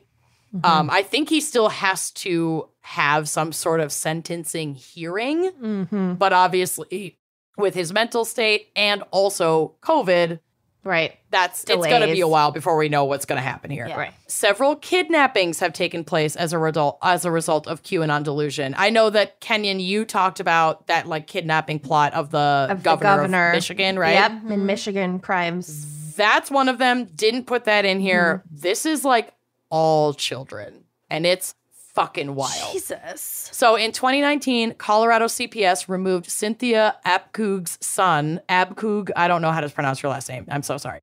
From her custody. I don't have Abkug. I don't have details as to why, because like I said, I didn't have time to dive deeper into this. So I don't know why her son was removed from her home. She had at least one older daughter who was not removed from her home, likely because of her age. So Cynthia became convinced that the foster family caring for her son were, quote, evil Satan worshipers. She tapped into her network of fellow QAnon supporters to arrange a kidnapping raid, and they like housed her on this like road trip to Colorado to help her get there to rescue her son, basically. My God. She was arrested in Montana before making it to Colorado and charged with conspiracy to commit second-degree kidnapping.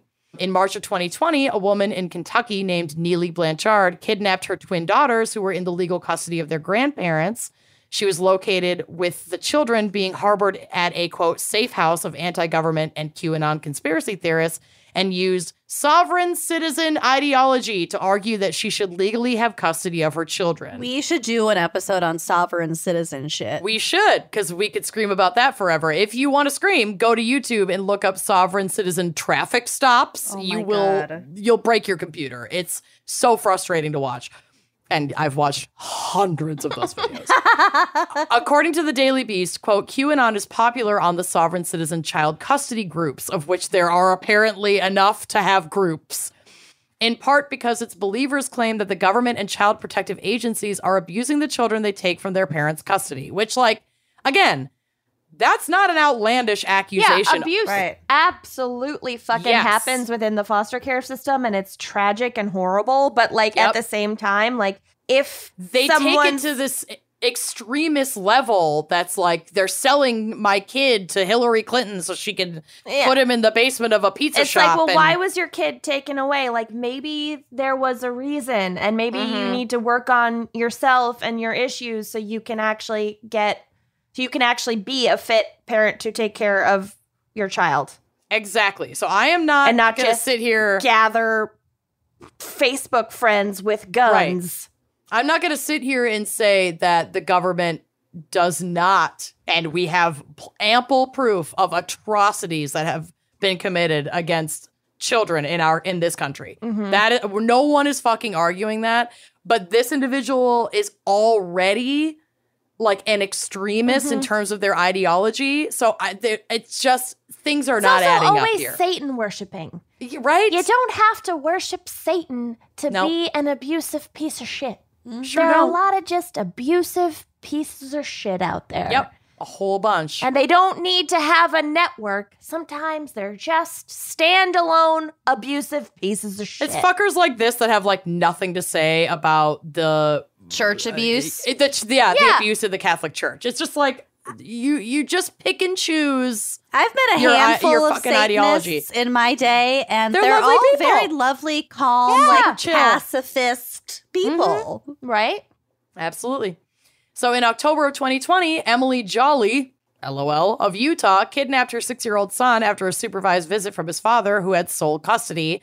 She was arrested in Oregon and used the same QAnon and sovereign citizen ideology to explain her motivations. She firmly believed, according to her Facebook post, that, quote, Child Protective Services steals children to drain them of a special substance drunk by members of a global cabal that run the world. That is the plot of The Golden Compass. Pretty much. You wackadoo. You believe in a YA novel trilogy plot. Like not even a great plot either. Oh my God. I don't have words for it. And this pedophile shit just runs so deep. So in August of 2020, a woman in Waco, Texas, of course, ooh, bad start, named Cecilia Fulbright was arrested for chasing and ramming into another driver. She told officers that the driver she hit was a pedophile and she was saving a little girl. She also had a blood alcohol level more than twice the legal limit at the time of her arrest. A look into her social media and interviews with loved ones revealed that she was deep into QAnon and posted that Trump was, quote, literally taking down the cabal and the pedophile ring. And so she thinks she's like helping. So she like saw an individual, I don't know who, get into a car with a young child, probably that kid's parent or guardian, and just got it in her mind that person was a pedophile, literally crashed into that car in the name of, you know, rescuing her from the cabal. I mean, like, a lot of these other cases are only slightly, like, escalated, like, had a little more time to kind of she form. Assaulted people with a vehicle. She just went, it was just quicker for her. Well, just things tend to happen that way when you're fucking hammered and driving. God. One man from Boston named Alpalus Slyman packed his wife and their 5 children, ages 8 months, 1 year, 2 years, 5 years, and 13, into his car and drove erratically away from their home. His wife actually jumped from the car to get help. Oh my God. And he engaged police in a 20-mile car chase while also live streaming from the car. With his children in there. With all of his kids in there. On the stream, he goes off saying, Donald Trump, I need a miracle or something. And QAnon, help me. QAnon, help me. While his children screamed, we don't want to die from the back seat. Not because of QAnon, but because they were afraid of their dad. Yeah. He told his kids that the police were chasing them so that they could abduct and traffic them and possibly kill them. And when his older child refuted this, he accused her and her mother of being part of the plot. The woman who leapt from the vehicle to get help. Can you imagine? Oh my God, no. Unfortunately, he crashed and was apprehended. But fortunately, all of his children were unharmed. That's a fucking he probably miracle. he probably hit like a telephone pole. That could have been an unimaginable tragedy. He could have killed his wife and all of his fucking children because of this delusion that he has. And live oh my gosh. Yeah. Anybody that he hit along the way. And it's the trauma that he inflicted on all of his kids. Absolutely. Absolutely. It's just like beyond anything I have ever experienced in my lifetime watching all this QAnon shit go down. I hadn't heard about a lot of these quote unquote smaller cases. I think because it happens horrible. a lot. It's frequent. This is a handful from this huge list that I found from The Guardian where I was like, well, fuck, I could go on for 6 pages of shit that like deep QAnon conspiracy theorists have done. It's like it just goes on and on forever. And obviously the attack on the Capitol on January 6th was also largely fueled by QAnon bullshit. All of this should serve as a reminder of how, like, our right-wing uncles who dabble in Q might seem like benign morons, But when this ideology is digested and redistributed and normalized to the level that something like QAnon has become, it just isn't fucking benign anymore. People literally die. Mm-hmm.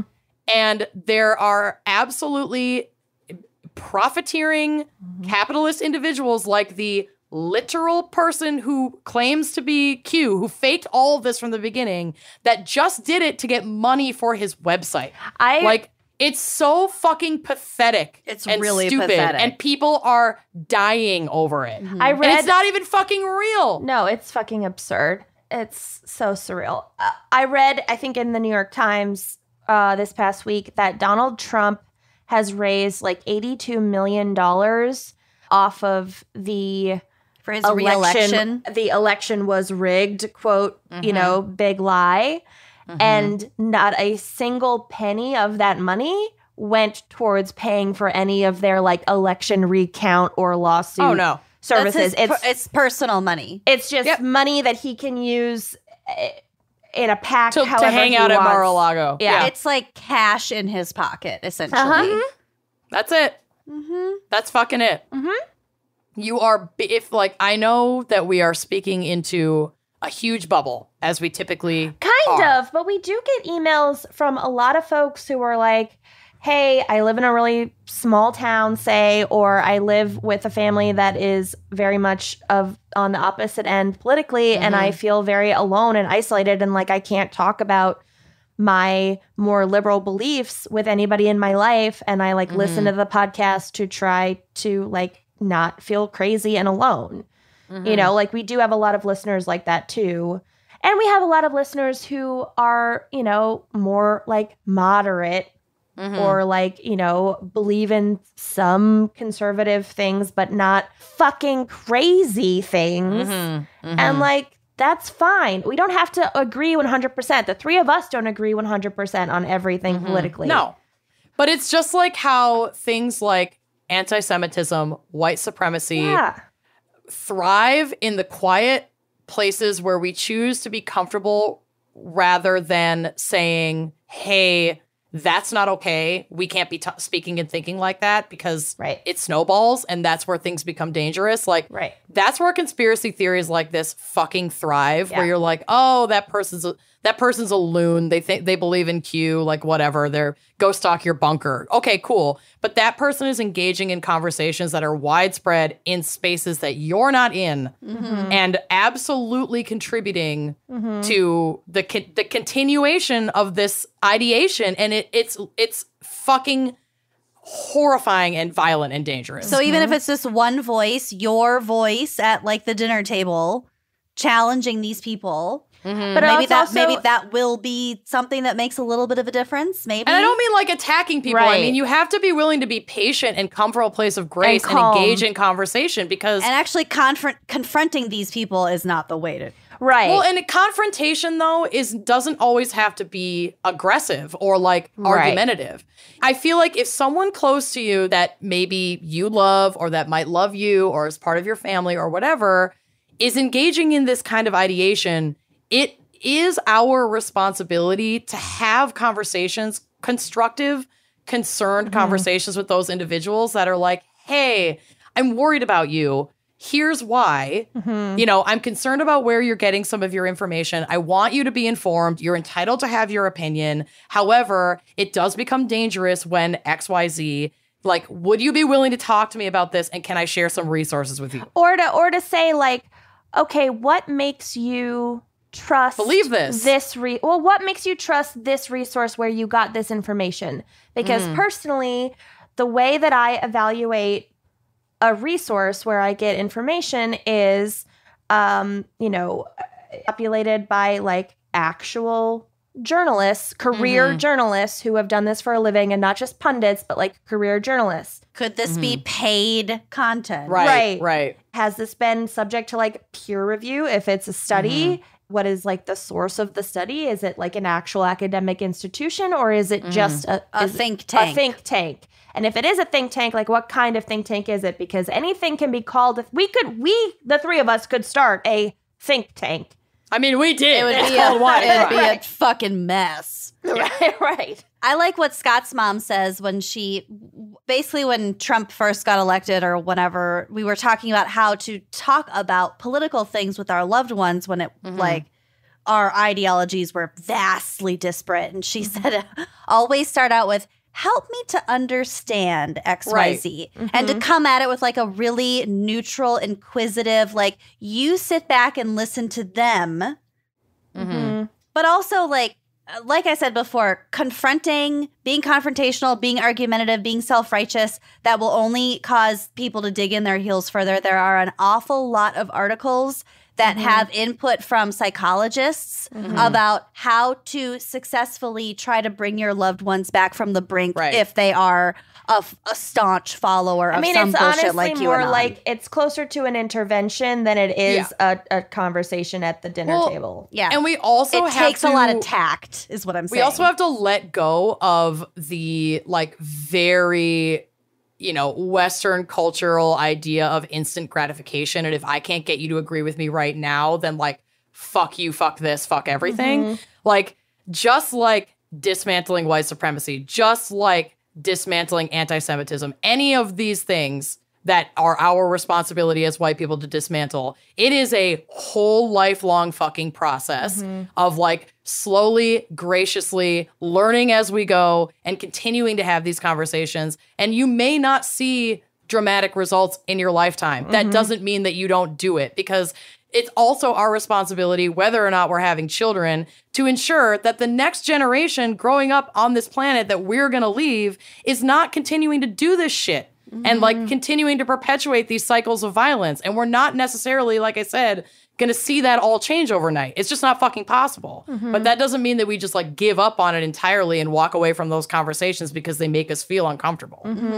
It's why a big part of like what Zach did as a middle school teacher and now as a principal is like media literacy and like awareness and like checking sources and like there's like give them the tools to figure it out. We had a unit on that in my English class in high school on checking our sources and biased sources. But that made such a huge difference even when I got to college and beyond and things like that. It's the things that, the internet is fairly new and it's only going to get bigger and more complex as generations go on. So it is so important to be really critical of the information that you're consuming. It is tantamount. And not just on the internet, but also on like podcasts. Because like we said, we can say whatever the fuck we want on here. Right. And if Facebook, you listen, Twitter. Facebook, fucking anything. And we do list our sources. And every once in a while, it's like, here's a listicle of this dumb shit. Like, we know where our listicle. I do too. We know where our burden of responsibility lies. It's zero. We're entertainers. But we're still at least gonna do the courtesy of going, here's our website, here's where we found all this information, so that you know where we're getting this shit. Yeah. And take it all with a grain of salt. We're not, like Kenyon said, we're not all gonna agree. But we're ranting at this point. So I know. Just please God, get Talkspace, and please God, don't believe in QAnon. Please God. Please. And get vaccinated. Okay, love we did it. Thank you, Tina Dalton, and God bless your friend, gone way too soon. So toast to Krista. And also toast to Tina. And thank you so much for bringing us this really, really interesting and complex topic. Holy shit. Cheers to you. Cheers. We'll see you next week. Bye-bye. Thanks for listening to Wine and Crime. Our cover art is by Kala Yip. Music by Phil Young and Corey Wendell. Editing by Jonathan Camp. Check out our website and blog at wineandcrimepodcast.com. You can also follow us on Facebook, Twitter, and Instagram at Wine and Crime Pod. If you have questions, answers, or recommendations to share, email us at wineandcrimepodcast@gmail.com. Episodes are available on Apple Podcasts, Stitcher, Google Play, basically wherever you get your favorite podcasts. And if you like the show, please rate, review, and subscribe on Apple Podcasts. It is the best way to spread the word. If you'd like to show your support and get a shout out on air, visit our Patreon page to keep this podcast and the wine flowing. Cheers.